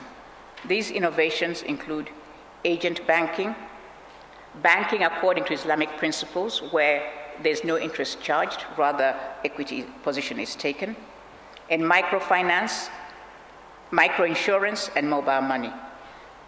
I'm also happy to report, Madam Speaker, that Uganda Reinsurance Company has started operations this year, which means that reinsurance policies can now be taken out in Uganda shillings and do not need to be done in foreign exchange. The monitoring and supervision of microfinance institutions will be enhanced to improve management and governance and ultimately build trust and confidence. Government will also formulate a microfinance regulatory and supervisory framework to regulate and provide guidelines on the provision and accessing of financial services by all microfinance institutions. Because, Madam Speaker, money is money, no matter the size of the institution handling it. Investment. Driven largely by the private sector, the investment rate rose to 25.2% of GDP, compared to 25.5% in the previous year. While this trend is encouraging, findings estimate the survival rates of investments in Uganda at about 46%. This is on account of projects being negatively affected by poor preparation and costing, relatively high cost of borrowing, limited access to affordable credit, and energy and transport infrastructure bottlenecks. Madam Speaker, a survey by Uganda Bureau of Statistics, UBOS, and a similar survey carried out by the International Finance Corporation across Africa, UBOS did this for Uganda, asked investors, both local and international, what were the 10 things they most needed to encourage them to bring investment money or to start an investment project in any particular country. Madam Speaker, the investors' 4 highest priorities were all-weather roads, reliable power, piped water, and a skilled human resource. Madam Speaker, this is what the government is working towards, and this is what this budget is going to try to assist. During the year, government tabled the Public-Private Partnership Bill before Parliament. This law aims to efficiently mobilize private sector investment in the development of key infrastructure projects that boost competitiveness. Preparatory work for some PPPs have started, including the relocation of Kigo Prison and the Uganda Police Housing Project. The economic outlook for financial year 13-14, Madam Speaker. Ultimately, the maintenance of macroeconomic stability is vital for Uganda's long-term economic growth and structural transformation. The macroeconomic objectives underlying the budget strategy next year and over the medium term are therefore the following. Achievement of real economic growth of at least 7% in the medium term. To keep annual consumer price inflation to within the single digits. Maintenance of a prudent level of foreign exchange reserves of about 5 months import cover to mitigate external shocks. And the maintenance of a competitive real exchange rate to support the growth of exports, but taking care not to destabilize local investments. Madam Speaker, the economy is expected to accelerate its recovery to about 6% per annum in this coming financial year. This recovery in growth is premised on maintaining the macroeconomic stability and improving resource mobilization and utilization. In addition, investment in priority sectors, including the commencement of major infrastructure projects, will spur economic growth. Inflation will average about 6% per annum next financial year and about 5% over the medium term. The exchange rate, which is a key determinant of economic competitiveness and has a major effect on the resource envelope, is expected to remain stable owing to the improvement in the trade balance. Financing infrastructure. Increased investment in infrastructure will require non-traditional approaches to supplement our domestic revenues and external support, especially in view of the ongoing challenges in the Eurozone and the sluggish growth in the USA, Japan, and other development partners. In addition to traditional grants and concessional loans, other non-traditional financing sources, such as non-concessional borrowing or suppliers' credit, and using the external and domestic markets, debt markets, will be judiciously used to finance key infrastructure investments. Government will increase its external borrowing, Madam Speaker, for those essential investments in infrastructure, particularly roads, energy, and water for production. Preference will be given to debt on concessional terms in order to maintain our debt sustainability. I wish to reiterate that non-concessional borrowing for consumption expenditures or for low-value projects is not productive. It does not generate the necessary returns required to enhance growth and development. Any future borrowing, therefore, from both external and domestic resources will only be secured for financing the productive sector, specifically to address our infrastructure needs, where we are positive that the net costs to the country are outweighed by the net benefits derived by the project. As far as the business climate is concerned, Madam Speaker, in order to simplify business licensing, I'm pleased to announce that an e-licensing registry was launched last week at Uganda Registration Services Bureau, who will host and coordinate the transition of licensing processes to an online service. The total savings anticipated from implementation of this portal is Uganda shillings 32 billion. It means that people no longer have to travel to Kampala to register their businesses. They can go to the local portal across the country and register online. KCCA implemented a 25% reduction in trade license fees and further streamlined the time taken to issue a trade license through decentralization of issuing authority, and this has reduced the time taken from 60 days to 4 working days. These reforms translate into annual cost savings of Uganda shillings 23.4 billion. Government is bent on this task of simplifying and ratifying the licensing process so that intending entrepreneurs and business people can quickly register and then get on with the job of doing their work. In order to partly address the challenge of unemployment, government implemented the Youth Venture Capital Fund to enable youth startup enterprises. And last year has now got the Graduate Venture Capital Fund ready for investment. Over 5,200 small businesses have been supported through the Youth Venture Capital Fund, and Uganda shillings 21 billion had been disbursed by the end of May 2013. A detailed report on this venture capital fund is in Parliament, Madam Speaker. Madam Speaker, for the financial year 2013-14, the budget strategy, in the next year, government will accelerate implementation of interventions aimed at improving competitiveness and reducing the cost of doing business. Key aspects will be accelerated investment in infrastructure. Infrastructure development will address gaps to reduce the cost of doing business, promote private sector growth, and create jobs. Accelerating this development will enable connectivity between centers of production and processing on one hand, and national and regional markets on the other hand. The lowering of transport costs and the quicker transport time will help increase Uganda's export earnings. Increased electricity generation, transmission lines, and distribution infrastructure will also increase the productivity by enabling mains electric power to agro-processing and light manufacturing projects up-country. In the business environment, government will continue improving this climate for better private sector competitiveness. Government has simplified the business registration and licensing process, is on the way to enabling the online registration of businesses, and in order to increase the security of land ownership rights and enhance the role of land markets countrywide, a further 21 zonal land offices, especially in northern Uganda, will be rolled out. Madam Speaker, computerization of the land registry was completed during the year.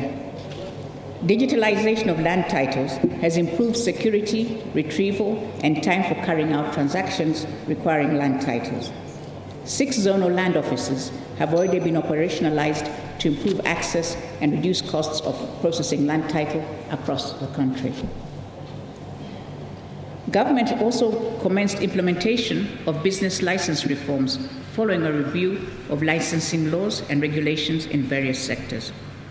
The total estimated savings from the reforms being carried out and to be carried out this financial year is about 54 billion Uganda shillings, representing a 7.5% reduction from the total cost of 725.7 billion from the previous fiscal year. In addition, several commercial laws enacted by Parliament had their regulations operationalized. Other key enabling legislation, such as the PPP Bill, the Biotechnology and Biosafety Bill, the Free Zones Bill, Anti-Counterfeit Bill, Insurance Amendment Bill, Anti-Money Laundering, and the Investment Code Amendments Bill are before Parliament.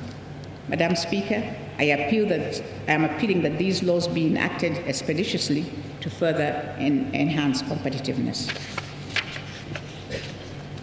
Madam Speaker, creating work opportunities for young people remains one of our most pressing development challenges. In the words of the late British Prime Minister, Margaret Thatcher, young people ought not to be idle because it's very bad for them and for the country. There are few worse things that society can do to its young than leave them in limbo. While regulation of the labor market through legislation for a minimum wage seeks to protect workers' rights, this should not detract from the importance of creating employment for the vast majority of the unemployed. The first step to ensuring strong protection of workers' rights is the creation of as many job opportunities as possible, while ensuring security and safety at work. The rest will ultimately follow. Within the context of Uganda, youth unemployment is widespread due to a number of different causes. The demographic youth bulge, due to our population growth rate. A mismatch between the mostly academic-focused curriculum being taught under UPE and USE on one hand, and the more technically based skills demand from the workplace. Number 3, a prevailing mindset that it's government's job to create jobs, as well as free basic education and health care. Another mindset has youths preferring to line up for white-collar jobs and ignore the potential that is possible in agriculture, agro-processing, and other technical jobs. All these factors are happening against global economic crisis, which has impacted foreign investment and the capacity of the domestic private sector to quickly expand job opportunities. Fortunately, Uganda has a comparative advantage for agricultural production, which is relatively labor-intensive and includes opportunities for all workers, urban and rural, educated and not so educated. Madam Speaker, our overseas Uganda diaspora is also another solution on how to fight unemployment. The diaspora send home foreign exchange and are often highly skilled. They can be engaged to enhance not only financial inflows, but in efforts to collect the best international lessons in employment generation, such as upgrading skills levels, exchange of knowledge and technical employment initiatives, especially higher knowledge industrial startups. The employment problem, as mentioned earlier, is complex and cannot be solved by government alone. Therefore, government, including the ministries responsible for economic development, for labor, foreign affairs, trade and industry, will collaborate with the private sector, the Uganda overseas diaspora, and international development partners. This collaboration will develop a well-designed employment market program to address the various identified causes and formulate a multi-solution package, including basic education shifts, relevant technical education, and quality assurance measures, opportunities and modalities to improve skills, knowledge, and experience provided by the Ugandan diaspora. Madam Speaker, the priorities for this budget of financial year 2013-2014 will continue to prioritize the following: productive infrastructure, agriculture production and productivity, human resource development, especially in technical skills. All this so as to provide the macro objectives of increasing employment opportunities, increasing incomes, especially in rural areas, and enhancing the export value of our exports through a value-added addition. The strategy will entail the following: creation of job opportunities in agriculture and agro-processing in particular, provision of rural electrification to agro-industrial centers around the country, empowering agriculture production productivity through improved seeds and extension workers, ensuring food security and household incomes by creating market surpluses for agro-processing and exports, facilitating sustainable growth of the services sector, and increasing our competitiveness at a national and regional level.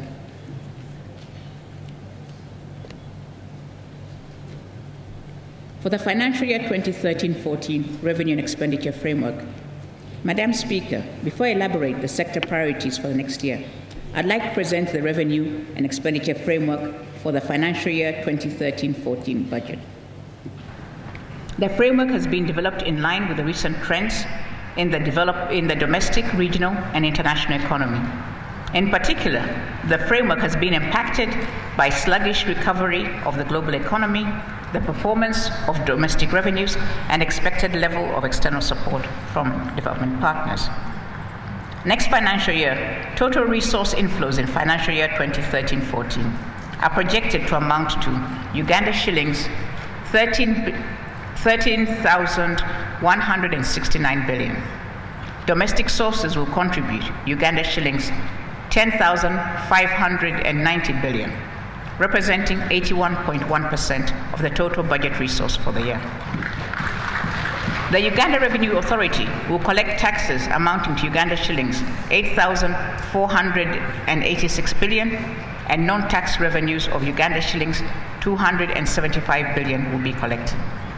The budget will also be financed by issuing government securities worth Uganda shillings 1,040 billion on domestic markets, and net government drawdown from our savings of Uganda shillings 708 billion, all towards accelerating the infrastructure development and rehabilitation program.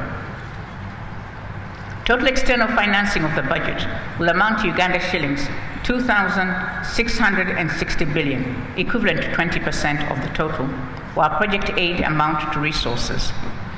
Budget support comprises Uganda shillings 213 billion, while project aid amounts to Uganda shillings 2,447 billion, an increase of Uganda shillings 234 billion over the financial year now ending. Madam Speaker, this shows the agreement we have reached with the development partners to ask them to direct their assistance from budget support to project support, where we feel it has the most leverage factor, and for that we thank them. The resources available to finance discretionary government expenditure next year therefore amount to Uganda shillings 9,498 billion, excluding project aid and statutory external and domestic repayments, which amount to Uganda shillings 2,695 billion. Total resources available for discretionary government expenditure next financial year represent an additional Uganda shillings 1,427 billion above the level in the year now ending. Financial year 2013-14 sector performance and priorities. Madam Speaker, the sector performance over this year serves as a basis for priorities for next year. There's been significant progress in implementation of the priority interventions that I announced in last year's budget statement. This progress has contributed to economic recovery significantly, following the challenges of increasing price levels and volatile exchange rates that Uganda and the East African region as a whole has faced. I now wish to elaborate the sector priorities for next year.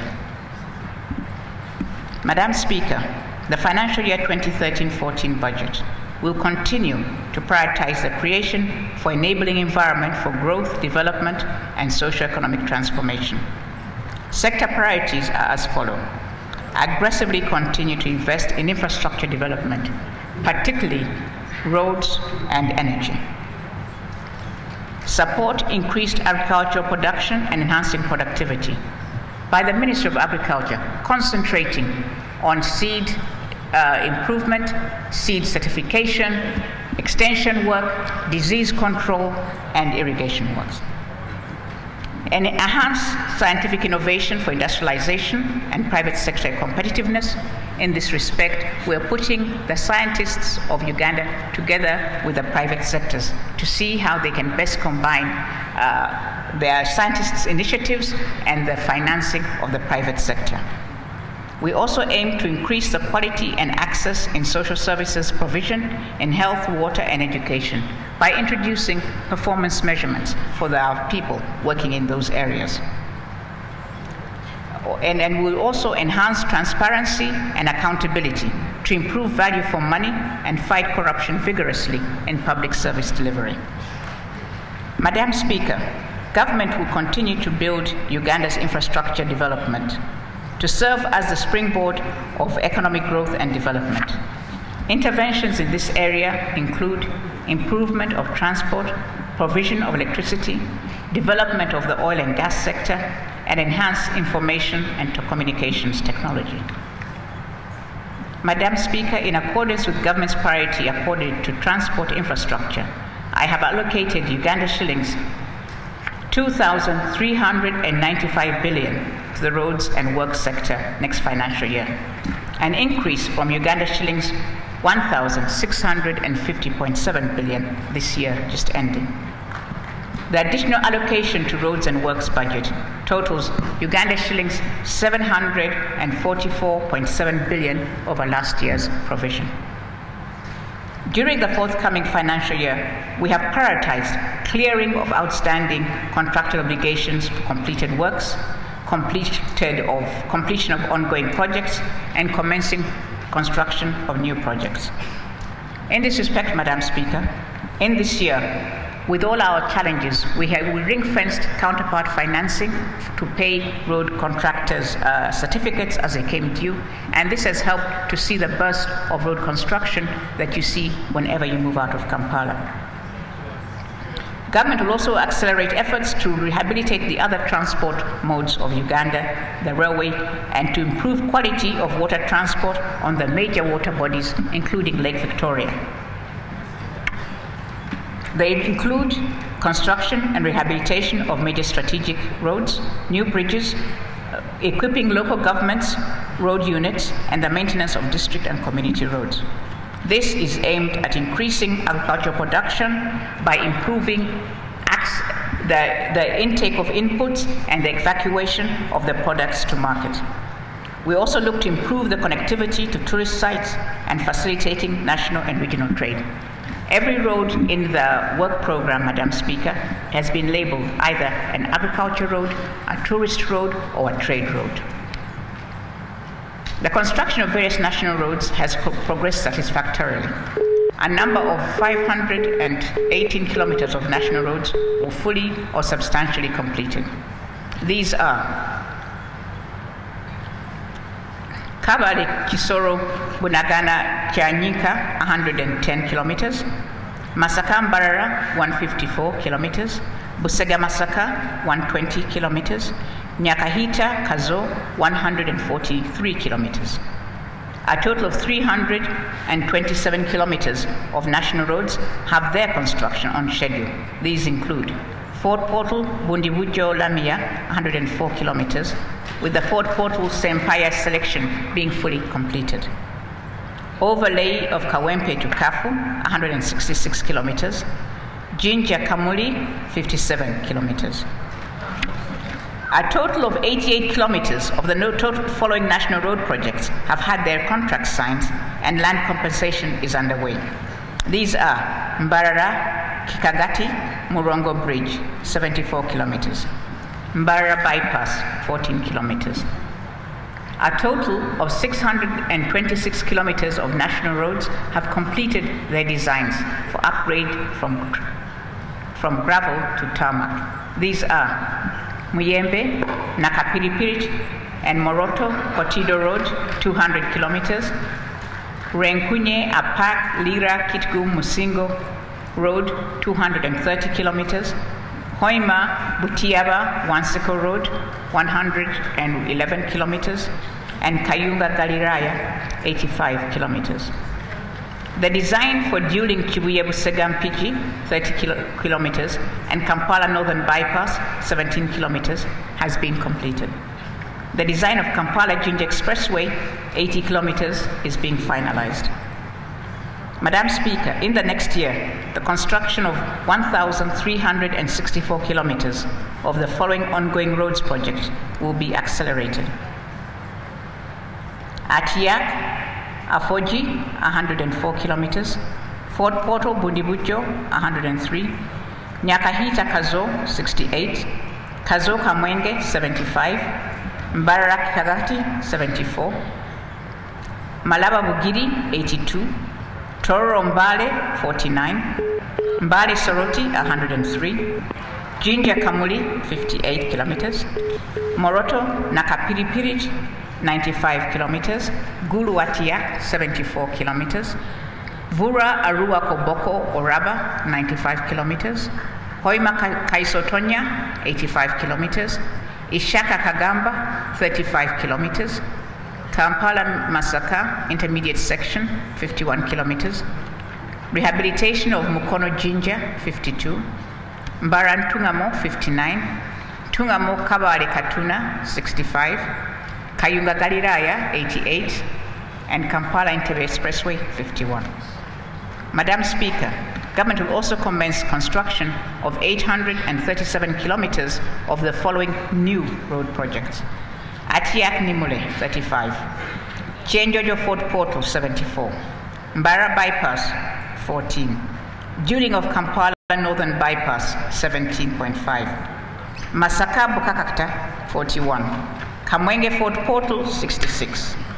Ntunga Momirama Hills, 37. Chigumba Bulima Kaboya Road, 135. Rehabilitation of Mukono Kayunga Njeru Road, 94. Rehabilitation of Kafu Karuma Road, 88.5. Rehabilitation of Kamudini Gulu, 65. Ishaka Katunguru Road, 56. Designing of Zirowe Wobulenzi Road, 23. And design of Seta, Kira, Matuga, Wakiso, Najanankumbi, Busabala, 64 kilometers.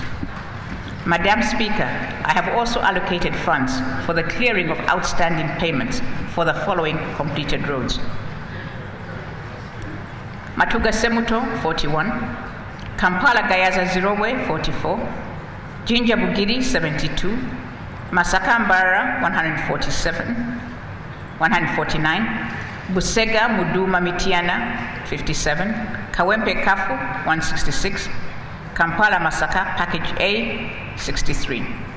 Madam Speaker, government is also negotiating financing from the World Bank, Africa Development Bank, and Islamic Development Bank to commence the upgrade of the following roads next year. Kapchora Swam, Rukungiri Shasha, Olwio Anaka Guru Kitgum, Musita Nankoma Majanji, Kamuli Bukungu, Mukono Chetu Mekatosi, Soroti Katakwe Moroto, Mbale Igale Rakaha, Tirini Parisa Kumingora, Atiak Ajuman Moyo, Nabumali Butaleja Namutumba, Mpiji Kabulasoke Madu Sembabule, and Nyendo Sembabule. Madam Speaker, the construction of some roads is behind schedule as a result of delays by the contractors to mobilize machinery, land compensation, delayed environmental improvement by NEMA, and delayed completion of design reviews. This underscores the need to improve procurement, contracting, and implementation of government projects. The projects affected include Mbarakatuna, Vura Rua Koboko Oraba, Guru Atiak, Ishaka Kagamba, Toro Mbale, Mbale Soroti. Ntunga Momirama Hills, Moroto Nakapiripit, Kampala Entebbe Expressway, Atiak Nimule, Jinja Mukono. To this end, Madam Speaker, UNRWA is working together with the International Finance Corporation to see how to improve capacity to monitor and expedite construction of these roads. Madam Speaker, for road maintenance, I propose to allocate an additional Uganda shillings 72.7 billion to the Uganda Road Fund to enhance funding for national road maintenance. The total allocation in the road fund now amounts to Uganda shillings 352.9 billion.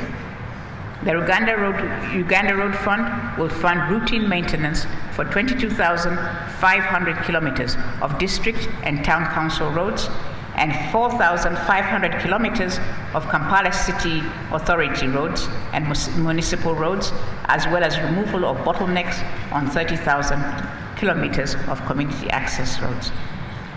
A further 1,670 kilometers of paved roads and 9,000 kilometers of unpaved roads will undergo routine maintenance by UNRWA. An additional 700 kilometers of unpaved roads will be regraveled and periodic maintenance of various bridges undertaken. District roads will also be maintained using recently acquired road equipment at district road units. Furthermore, independent paro bid evaluation that has contributed to the reduction in national road costs will be extended to national road maintenance to enhance value for money. For instance, Madam Speaker, independent paro bid evaluation has seen the average cost of road construction drop from the neighborhood of $1 million per kilometer to $750,000 per kilometer. Proposals to amend the Road Fund Act will be tabled in Parliament this coming year to ensure adequate and timely provision of funds for road maintenance and rehabilitation. This will require increasing support given the large investment in road development. There will be many more road kilometers to maintain. And we pledge, Madam Speaker, that this money will be monitored and evaluated properly. Madam Speaker, with support from the World Bank, government will next financial year commence rehabilitation and reconstruction of the road network in 14 municipalities across the country. These include Arua, Gulu, Lira, Moroto, Soroti, Mbale, Tororo, Jinja, Entebbe, Masaka, Mbarara, Kabale, Fort Portal, and Hoima. In addition, Kampala City Council Authority will continue to be supported to improve the road network within the city and accelerate the program for introduction of the rapid bus transit system in order to decongest the city.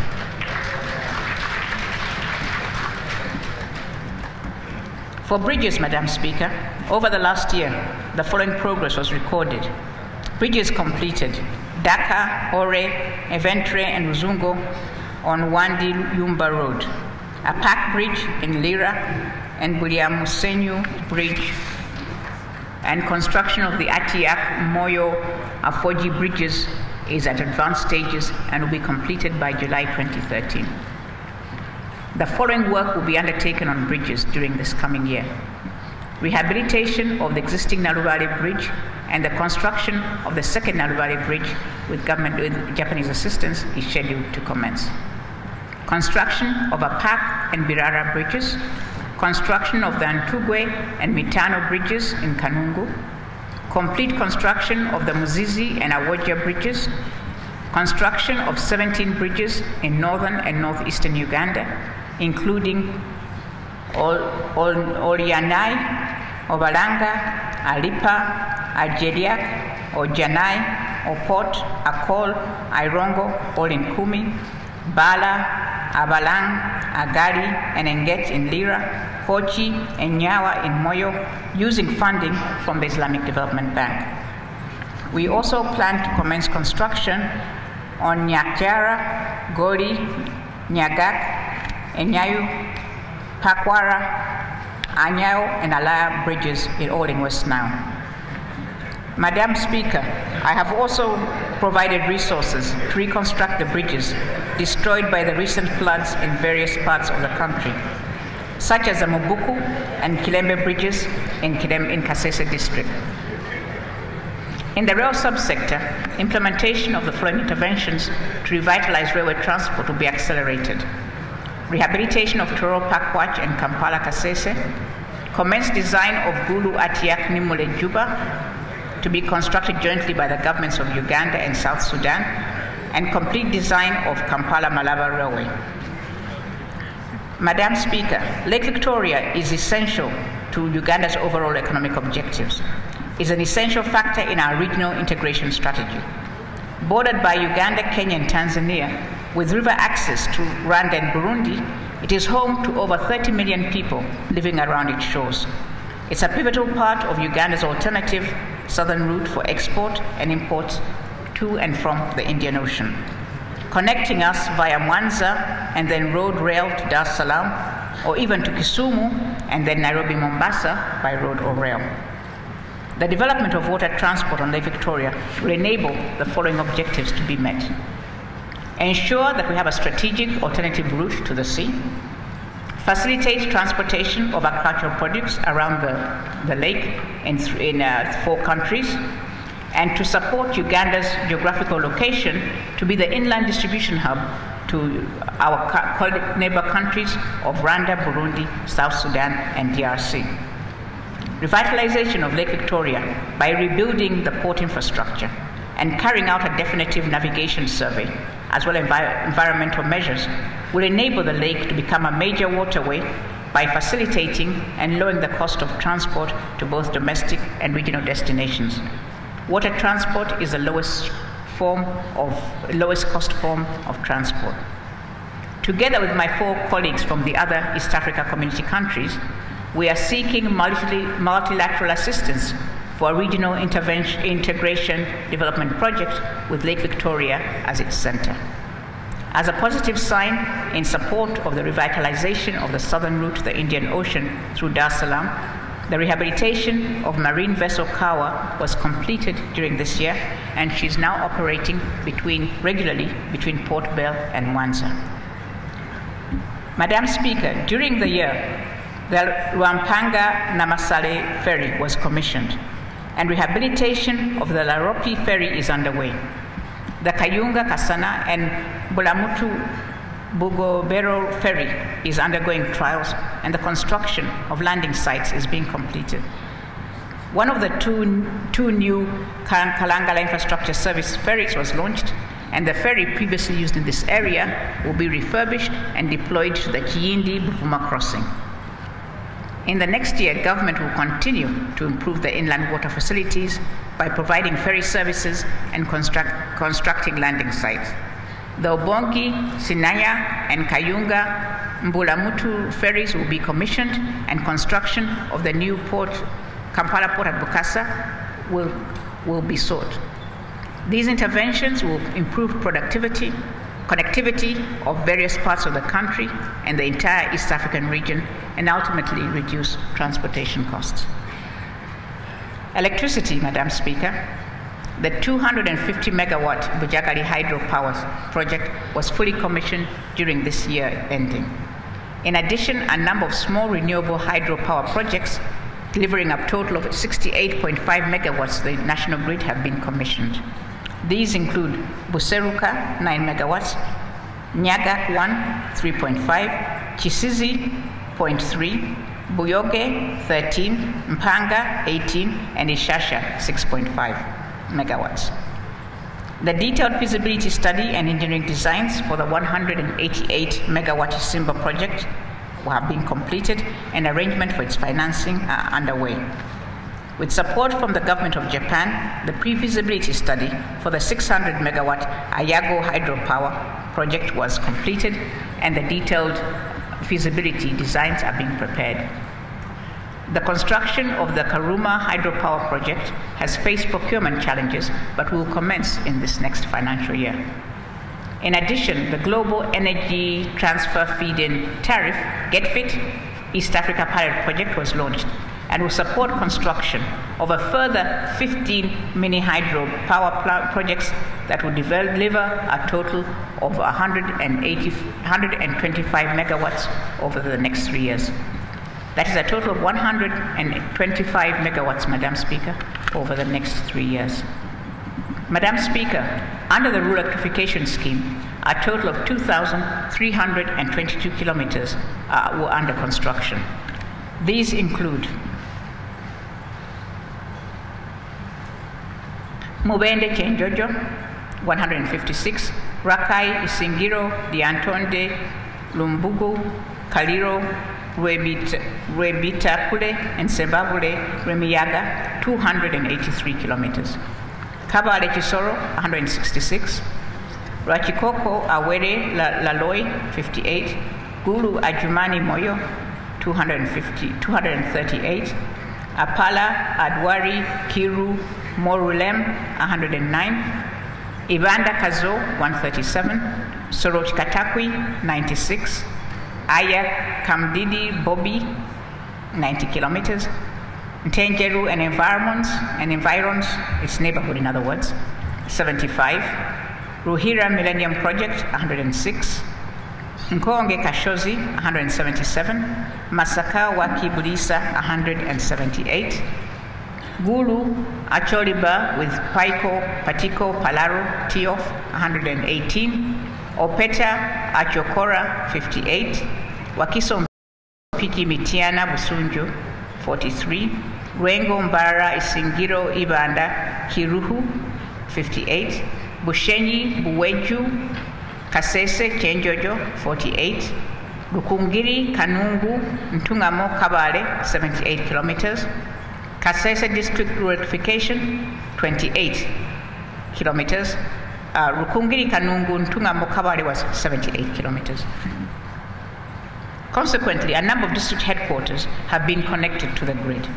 These include Nakapiripit, Amudat, Kabaremaido, Dokolo, Amolata, Ntoroko, Alebtong, Moroto and Napak, Kiruhura, Chegweya, and Katakwi.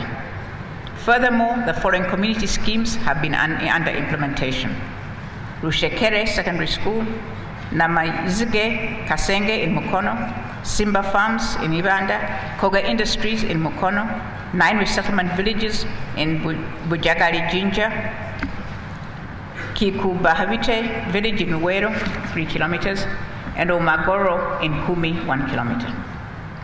Commencing next financial year, Madam Speaker, electricity utility distributor, Mumeme, has been required to install at least 15,000 prepaid meters in order to ensure increased efficiency in electricity use, and to also reduce the non-technical system losses through further investment in the distribution system. Madam Speaker, rollout of the prepaid meters means electricity consumers will pay for what comes into their meters and no more. Madam Speaker, I have allocated an additional Uganda shillings 25.7 billion to the Rural Electrification Program to facilitate extension of electricity to the underserved areas of the country, including the district headquarters. And for this, we thank our development partners, KfW and the World Bank, for their one-time grant assistance to assist rural households to get connected to the grid and then take on their payments on their own. Oil and gas, Madam Speaker, during the last year, legislation for prudent management of Uganda's oil resource framework was passed by Parliament.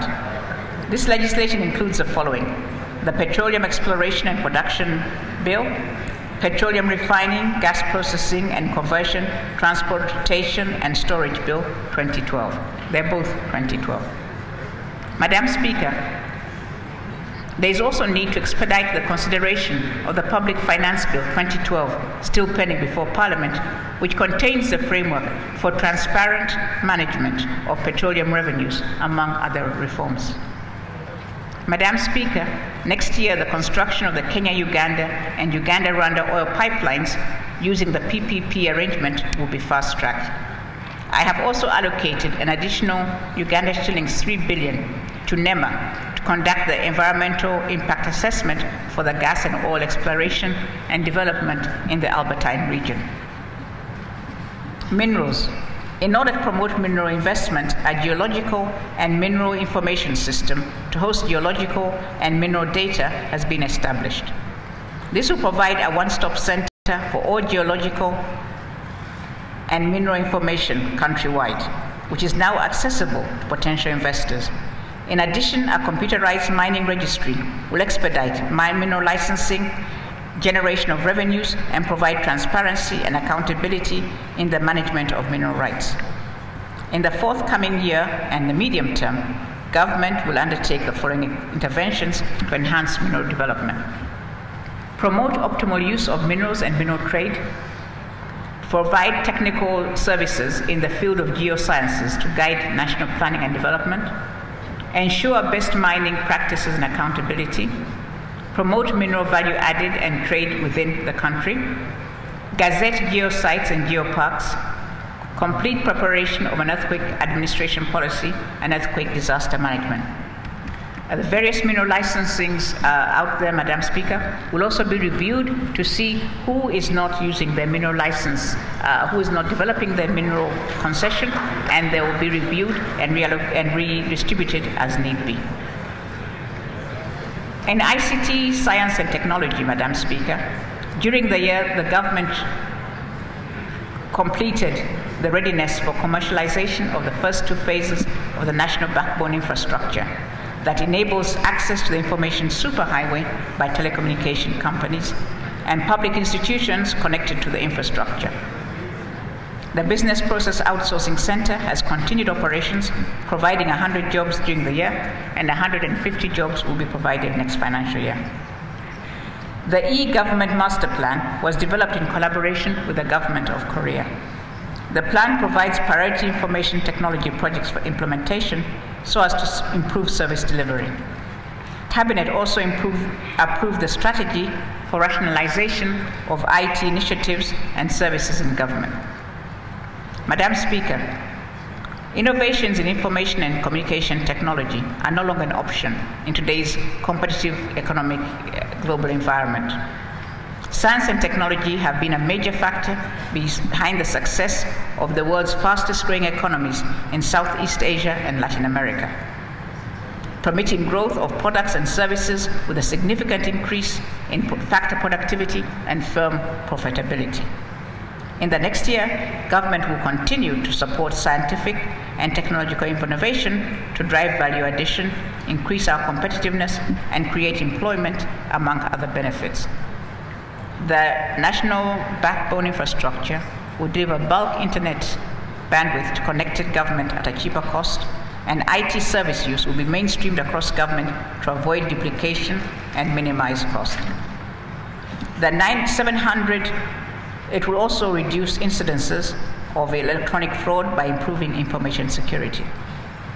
The 700-kilometer third phase of the redesigned national backbone infrastructure will be implemented to provide connectivity to the Rwanda backbone through Katuna and the Tanzania backbone through Mutukula, hence allowing alternative access to the coastal internet submarine cable. Digital television transmission will be implemented, and government will also disseminate business process outsourcing operation standards. In agriculture, production and productivity, Madam Speaker, agriculture continues to play a critical role in our economy. The sector employs about 66% of Uganda's total labor force, and the vast majority of our population, directly and indirectly, depend upon it. It not only generates incomes and a livelihood, but has a great potential to transform the economy. However, agriculture is a private sector activity. Government has no farms and it runs no agro-processing factories. Government will continue to use its scarce resources to facilitate the private sector to increase production and productivity in agriculture. It will focus its support towards development and research, and also to see how to take that development from the lab into the field. Research will facilitate seed multiplication and certification together with Uganda Prisons and the Ministry of Finance. It will also concentrate on disease control for both animals and crops. Other key interventions relate to provision of extension services and support for agro-processing to agro-produce. This will be done with an emphasis to rolling out the commodity-based approach that focuses on 10 key security and household income commodities, which are maize, beans, coffee, market fruit and vegetables, rice, bananas, fish, dairy, and beef cattle. Madam Speaker, as I mentioned earlier, over 13,000 farmers directly benefited from provision of improved seeds, both for maize and for Arabica coffee, beans, and rice. These were all distributed to seed companies and farmer groups. The rehabilitation of all the 3 irrigation schemes of Mobuku, Doho, and Agoro are also substantially complete. This coming year, government will reform the National Agricultural Advisory Service, NADS, to create a single spine extension system within the Ministry of Agriculture. The other part of NADS will be turned into a Rural Agribusiness Initiative Secretariat to disseminate knowledge on how to promote and operate profitable agriculture enterprises across the country. In other words, how to treat agriculture as a business. The single spine extension system will go back to working with the farmers in the fields and on demonstration farms. In an additional effort to increase the availability of improved seed, government has adopted a concerted approach to ensure this availability. Building on successes in improved seed varieties by the research organization, improved seeds and breeds will be multiplied with the help of the prison farms and distributed extensively across the country. This multiplication will be implemented with coordination between the Ministry of Agriculture, local government, finance, the prison services, and also private sector operators.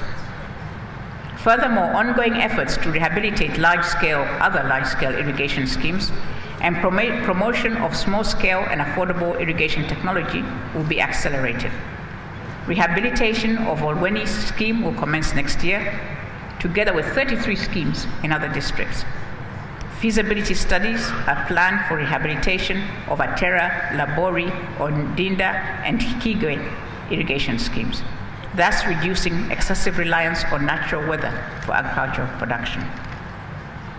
Madam Speaker, I have allocated Uganda shillings 394.4 billion to the agricultural sector, and additional Uganda shillings 9.2 billion to strengthen Fisheries Department in enforcing fishing regulation and standards. Our approach to agriculture has been to say, where can the government exist? What can the government do better than the private sector farmers? To invest in those bulky products like irrigation dams, or those that take a long time to germinate and where the benefits do not necessarily accrue back to the financer, like research and development and extension services. Tourism development, Madam Speaker. Tourism sector is another sector that is predominantly private sector. The government does not run any hotels, any tour groups, or any fishing expeditions.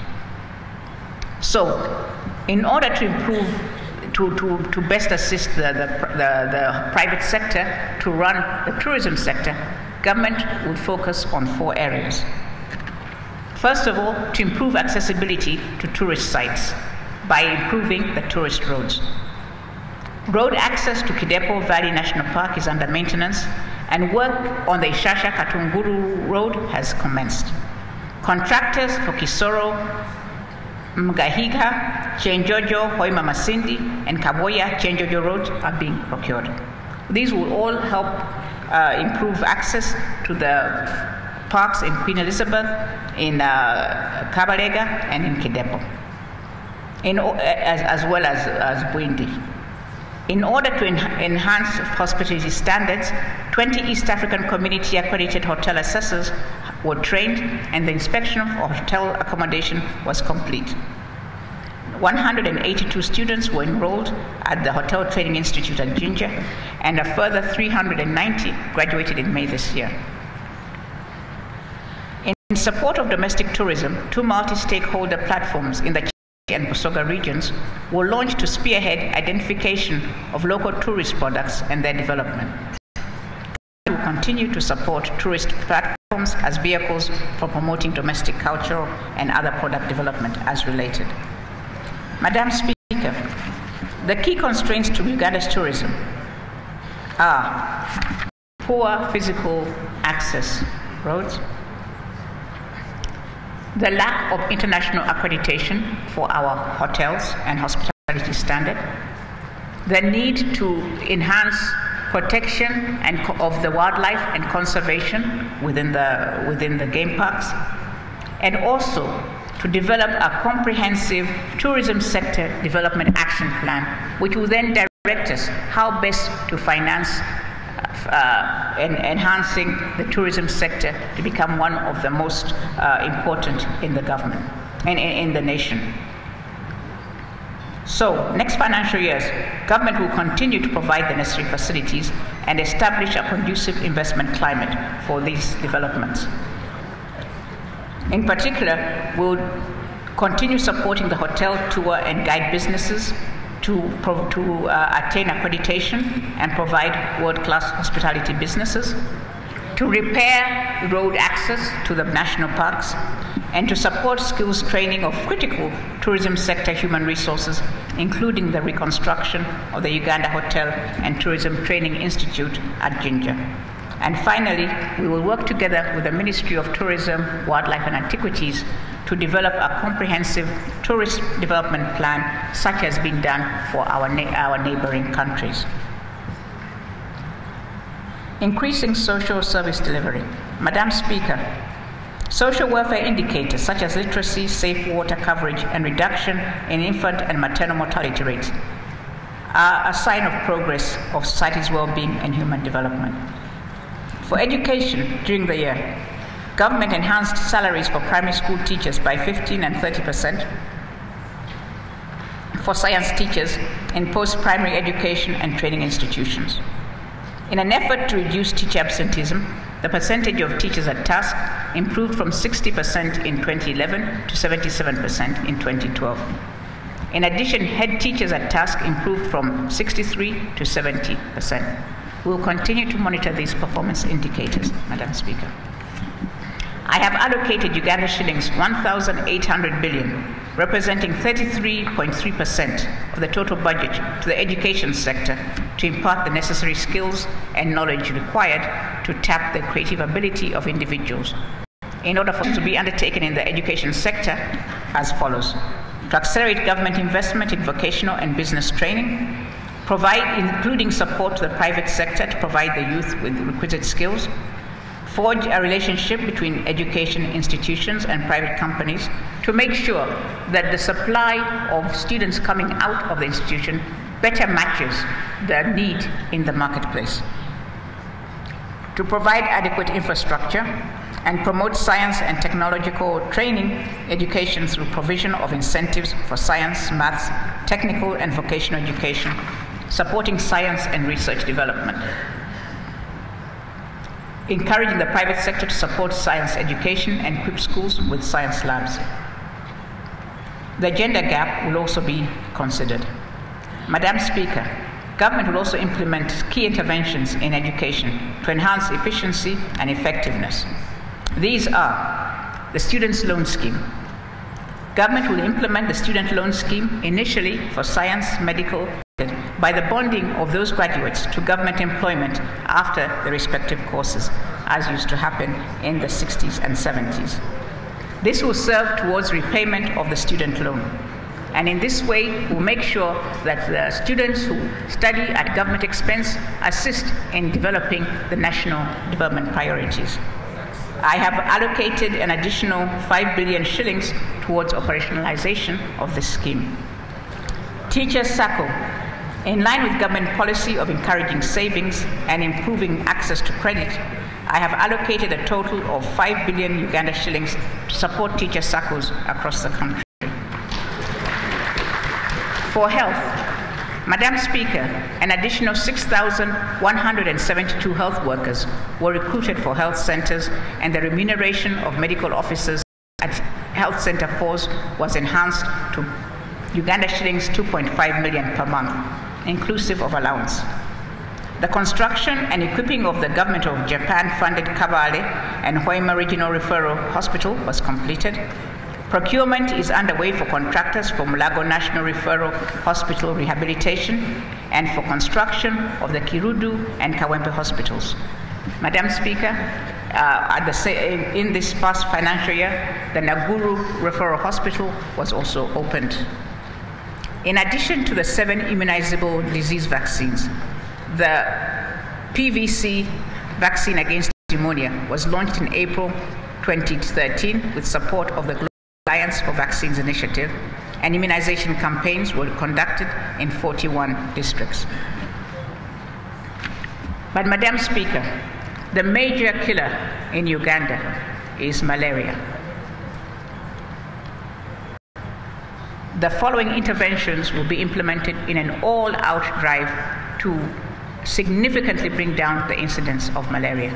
Malaria is a drain on healthcare costs and also badly affects worker productivities when people have to stay home because of recurrent malaria, and it's a major killer of children under the age of 5.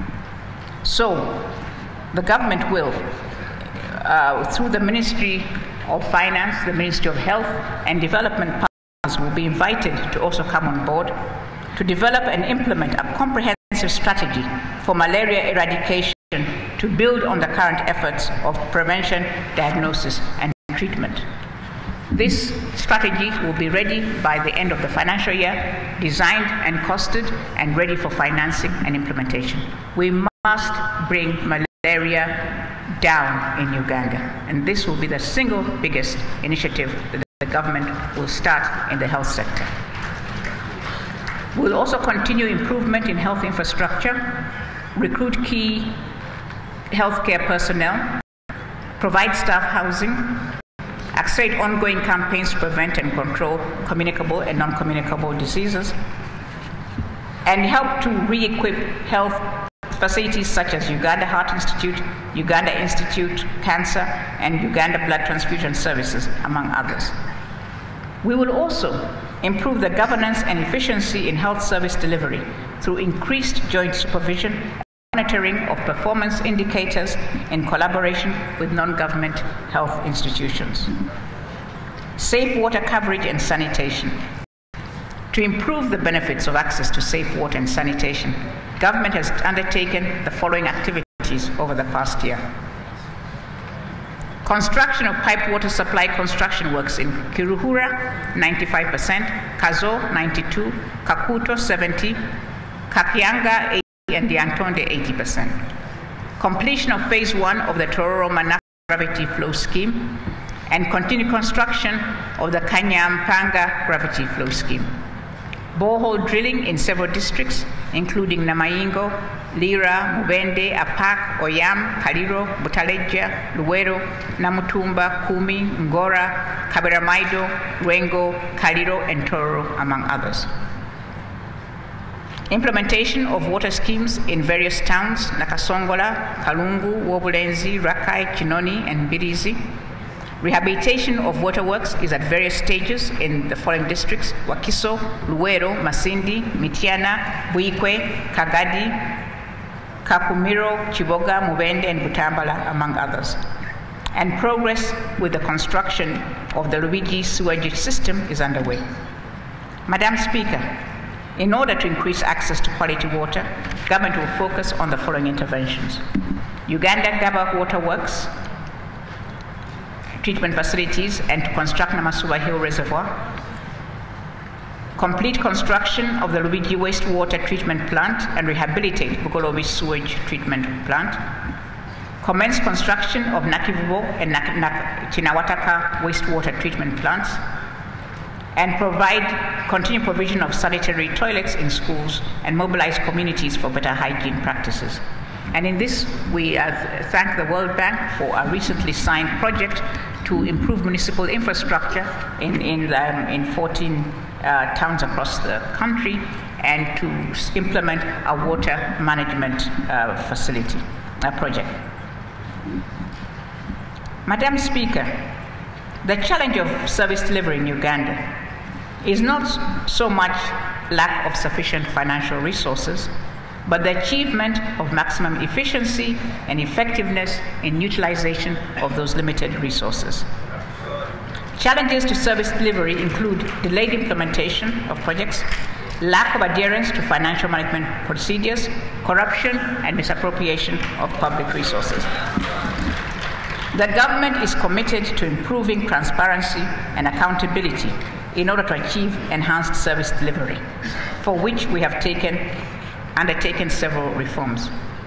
Madam Speaker, I'm happy to report that progress has been made, even as we continue to fully reform the system. It will take time, but Uganda will get there.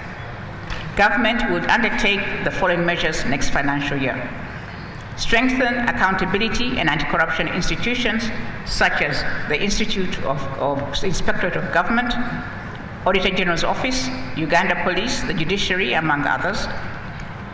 Institute an elaborate system of sanctions for delayed accountability, where the Ministry of Finance will enhance its emphasis on quarterly reporting, performance reporting, to monitor program implementation in the big six the ministries with the biggest budgets: water, health, education, roads, energy, and agriculture. That will be strictly enforced every quarter to show the physical output that has been undertaken under development budgets. To roll out the integrated financial management system in all government ministries and departments and agencies. To fully implement all modules of the integrated personnel and payroll system, to link staff recruitment, payroll and salary processing, retirement and pension management, and to link the system to the integrated financial management system to eliminate ghost workers. To improve coordination, monitoring, and inspection and evaluation of government programs and projects at all levels. To coordinate implementation of the National ID Card project together with the National Census and the electoral voting registration process. We will review the public investment plan to include only those for which cost-benefit analysis and feasibility studies have been conducted and for which the benefits have been proven and sources of financing secured. Government will also continue to rationalize the current use of office space by ministries and government departments.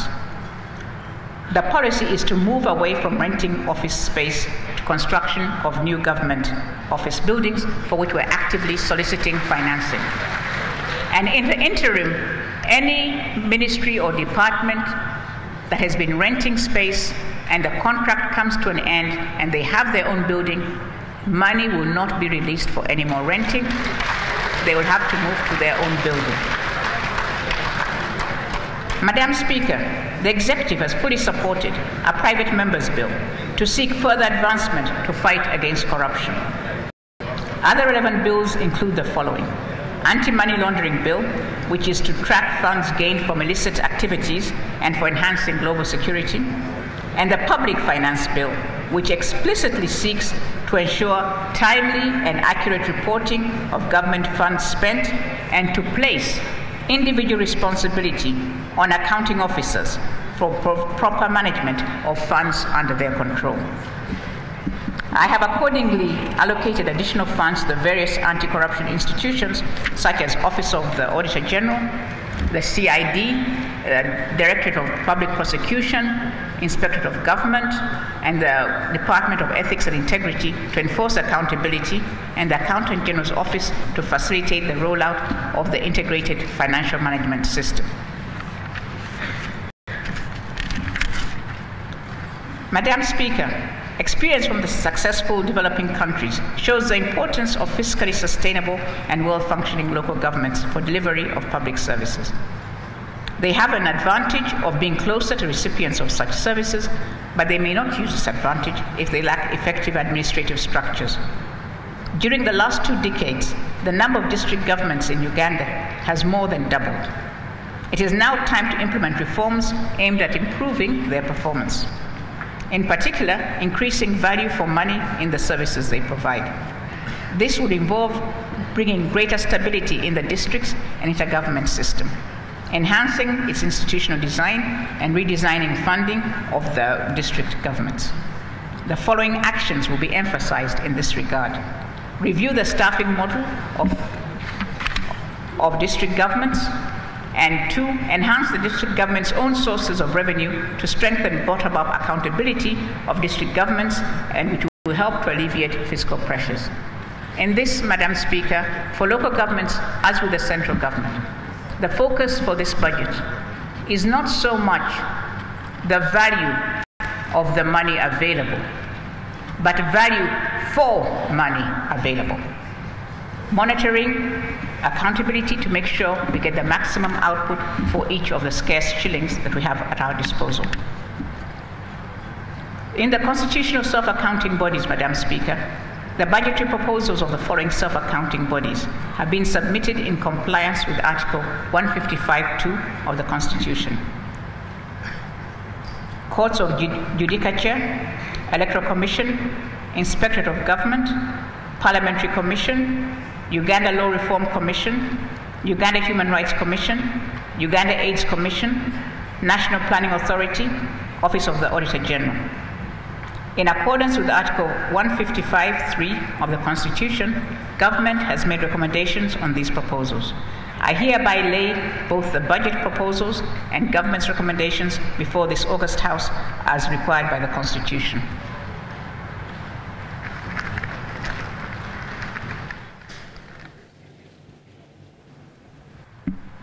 In order for me to submit a fully financed national budget for your consideration, in accordance with Article 155(1) of the Constitution, the budget provisions of these self-accounting bodies are in accordance with the resource envelope conveyed to them in the course of budget preparation, including the presentation of the National Budget Framework Paper to Parliament in accordance with the Budget Act 2001. Madam Speaker, the objectives of the various measures for the financial year 2013-14 are to raise revenues, enhance transparency in collection and enforcement, improve compliance, and encourage investment. I will propose amendments to the tax laws to improve tax administration and enhance compliance. I will also highlight decisions reached at the East Africa Community level pre-budget consultative meetings which were held in Arusha last week. Income tax, expansion of withholding tax agents. Madam Speaker, I propose widening the scope of withholding agents to capture non-compliant tax persons engaged in economic activities and not registered for income tax purposes. This measure is expected to generate 5 billion Uganda shillings. The details are contained in the Income Tax Amendment Bill 2013. I also intend to provide collaboration between URA, KCCA, and collection. Madam Speaker, I propose to provide a legal framework through which URA will collaborate with Uganda Registration Services Bureau, local governments, and KCCA to identify taxpayers and collect taxes on small businesses which are hard to reach by URA. This is aimed at easing tax administration and enforcing compliance by bringing more taxpayers into the tax net. In other words, they were certainly not detected by the Auditor General or anybody else. The NRM knows what to do and when to do it. And if you don't know that, you will find out. Therefore, those partners who cut off aid because we had discovered the corruption were not correct. It was a high-handed approach and could not be the correct way to fight corruption. Fighting corruption does not need public relations and publicity-seeking actions. It needs the thoroughgoing approach of the NRM.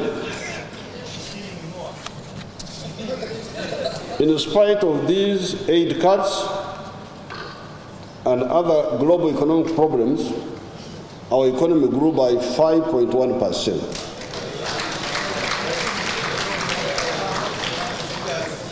Inflation was brought down to 3.6% from 30%. The reserves in the bank stand at $3.3 billion. This proves what the Bible says in Mark chapter 7, verse 15. It says in quotes, "It is not what goes into your body that defiles you. You are defiled by what comes from your heart." End of quote. It is our internal weaknesses that need to be addressed. We don't have to bother with outsiders, whether they do that or that. Let's solve our internal weaknesses, and we shall move. The low rate of growth of 3.4% in 2011 was caused by mainly the internal mistakes. Sometimes, yes, by some of the NRM elements. Sometimes assisted by external actors that oppose our initiatives on the economy. The NRM must get rid of these mistake makers. You're obsessed with the Babas.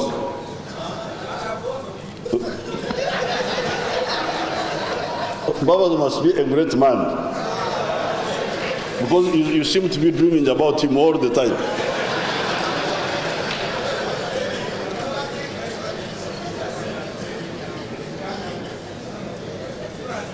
This budget laid emphasis on infrastructure, roads and electricity. All the major roads will be done. Many of them will be done with the government of Uganda, funding.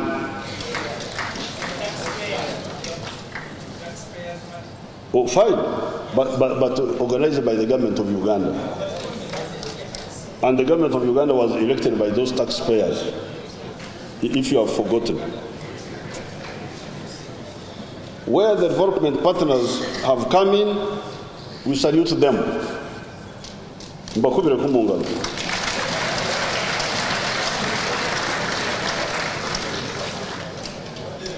The examples of roads handled by the development partners are the following: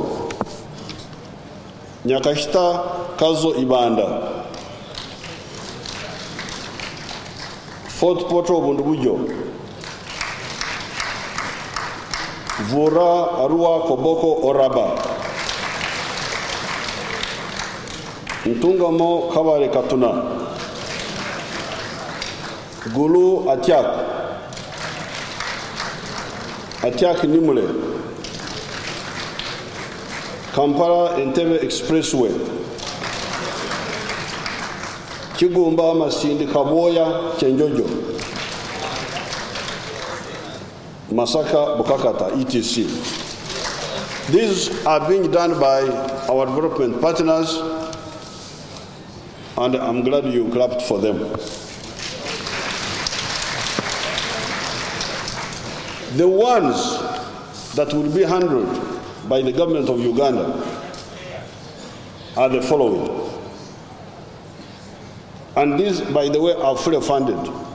That portion of you need to clarify it. These are funded. We're not looking for money for them. We have Pesa Tiekan. You can runeko yourself, but the money is here.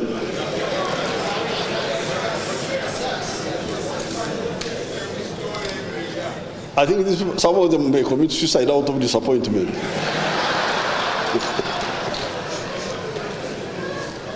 The road that will be done by the government of Uganda money, Oluyo Gulu Kitgu Musingo. The minister put in quite a bit of money to start as soon as the tender is awarded. Mukono Chetume Katosi Nyenga, Musita Lumino Busia Majangi, Muvende Kakumiro Kagadi, Mpiji Madu Sembabule,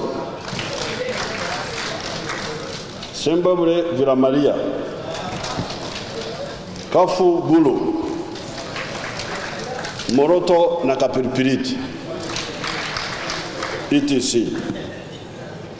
This will be done in the new budget, starting with the new budget with the Uganda government money.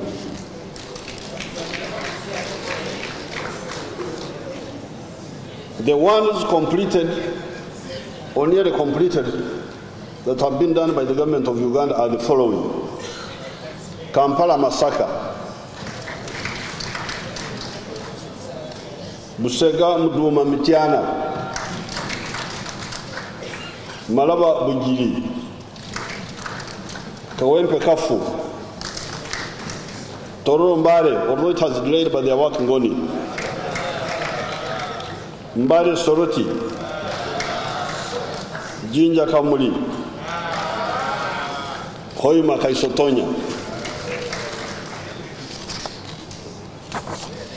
This is the first time since independence that such infrastructure tasks have been directly funded by the government of Uganda on such a large scale.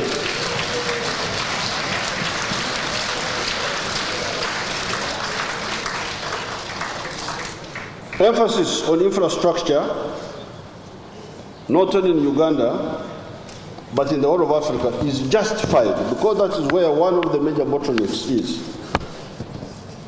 Let us look at the kilowatt hour per capita of selected countries in the world. There is this measurement, which I keep mentioning to you, kilowatt hour per capita, the amount of electricity per person.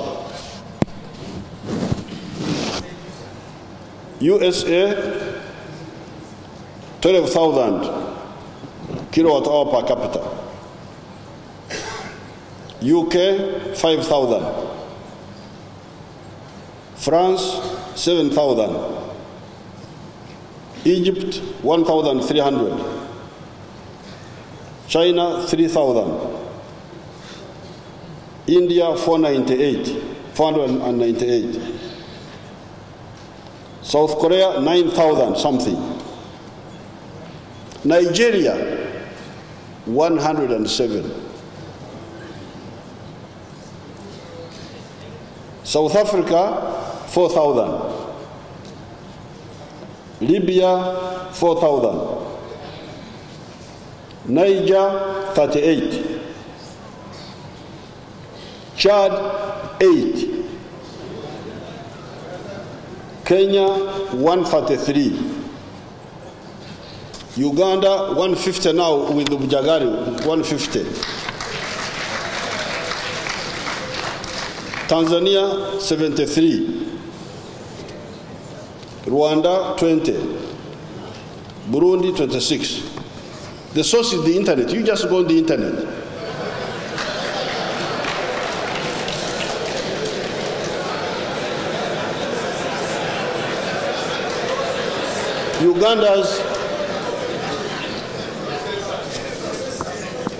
Uganda's kilowatt hour per capita in 1986 was 21. This is not acceptable and cannot continue. This is where the problem is. The leaders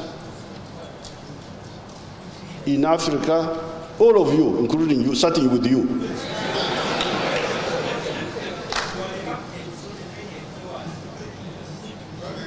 well, if we were in the bush, you would not cause this problem. But since we are here in air-conditioned rooms,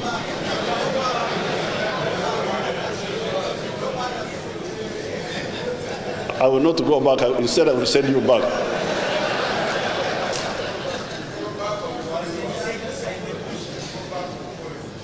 You go and join him, you will see what will happen. This is not acceptable.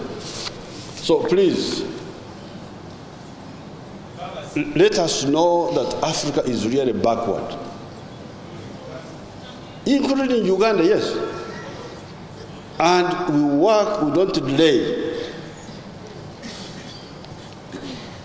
I would like to conclude by commenting on regional affairs a bit, which is also linked to the same subject of development. I have seen in the print media statements coming out of Egypt regarding the commendable work of the government of Ethiopia of building dams for electricity in that country. This is what the whole of Africa needs to do.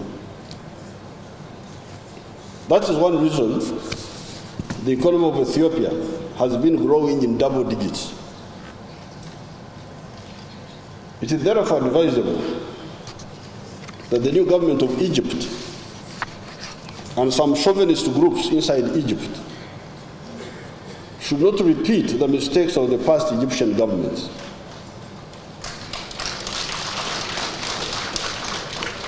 I'm sure you have seen in the papers stories of, well, for you I've been saying only Sejusa, but me I see more things.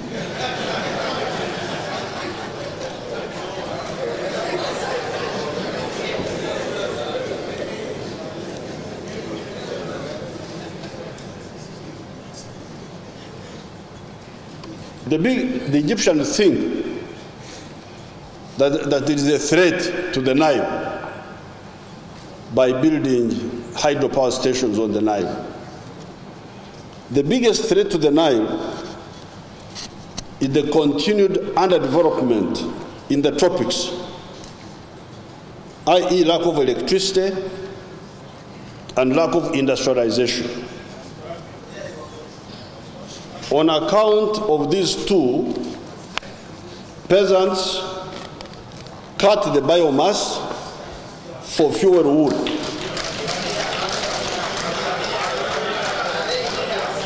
Firewood. And look at this one.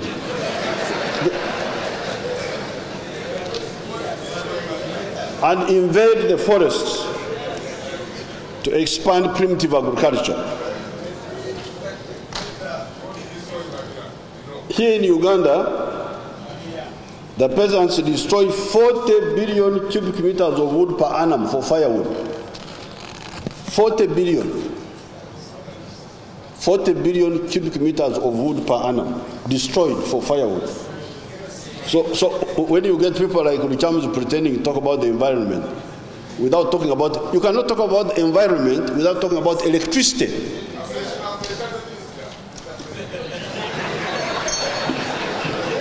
Richard is a shadow minister of darkness, not electricity.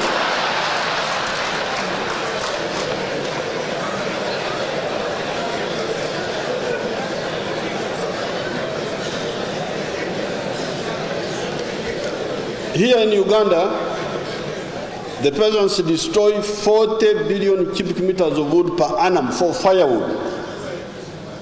They also invade the wetlands to grow rice. This interferes with the transpiration that is crucial for rain formation. Our experts have told me that 40% of our rain comes from local moisture, meaning from our lakes and from the wetlands.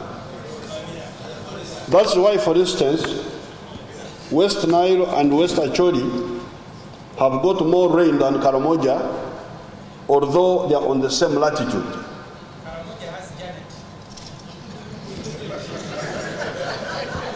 Now, you think Janet is the one who caused the aridness in Karamoja?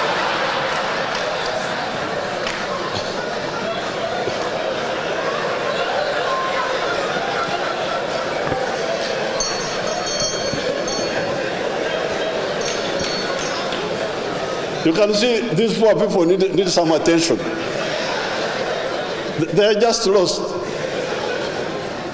That the low rainfall in Karamoja is caused by Janet.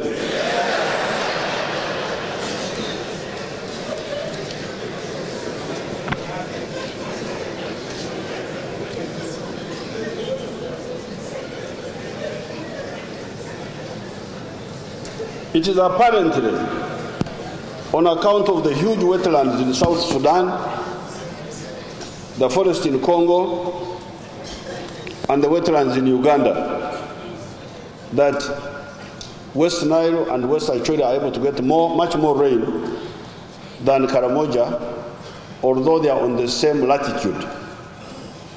Ironically, the Egyptians wanted to drain the wetlands in South Sudan through the Jonglei Canal. It was one of the causes for the people of South Sudan to wage war against Khartoum, which was collaborating with the Egyptian government's misguided and dangerous policies of that time. Therefore, the threat to the Nile is lack of electricity in the tropics and lack of industrialization in the tropics. Electrification, so that people stop using wood fuel, and industrialization, so that people shift from agriculture to industry and services, is the correct way. I have given these views to the past Egyptian governments and to the present one. Therefore, it is advisable that those chauvinistic statements coming out of Egypt are restrained, and through the Nile Valley Organization, rational, not emotional, and uninformed statements, discussions take place.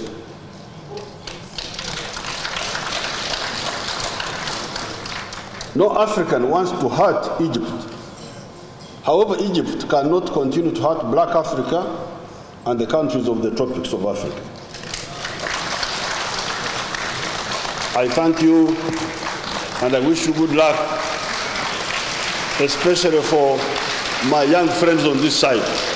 Thank you very much.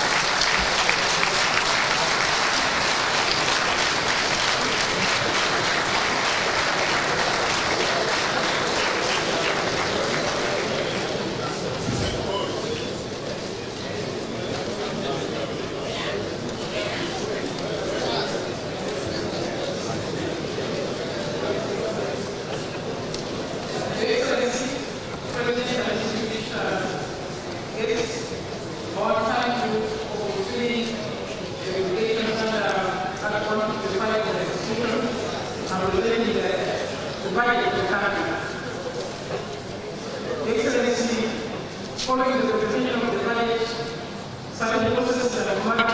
have to be completed to mark the beginning of the financial year. To that extent, I draw the attention of the Minister of Finance, Planning and Economic Development, and the Permanent Secretary of the Treasury about the provisions of Article 1's Constitution and the provisions of the Public Finance and Accountability Act, that he should present to Parliament the names of all the accounting officers of the ministries, the institutions, and departments of government for the financial year 2013-2014. I'm also giving notice that on the 25th of June 2013 at 2 p.m., the House will convene to do the following. 1, to receive the list of accounting officers. 2, to constitute the sessional committees. And 3, to consider the vote on account. I'm also giving notice to the Business Committee that the Business Committee will sit at 10 a.m. on Thursday, June 27th, 2003, to handle the business that is ready and give it a sequence. So please take note of that arrangement.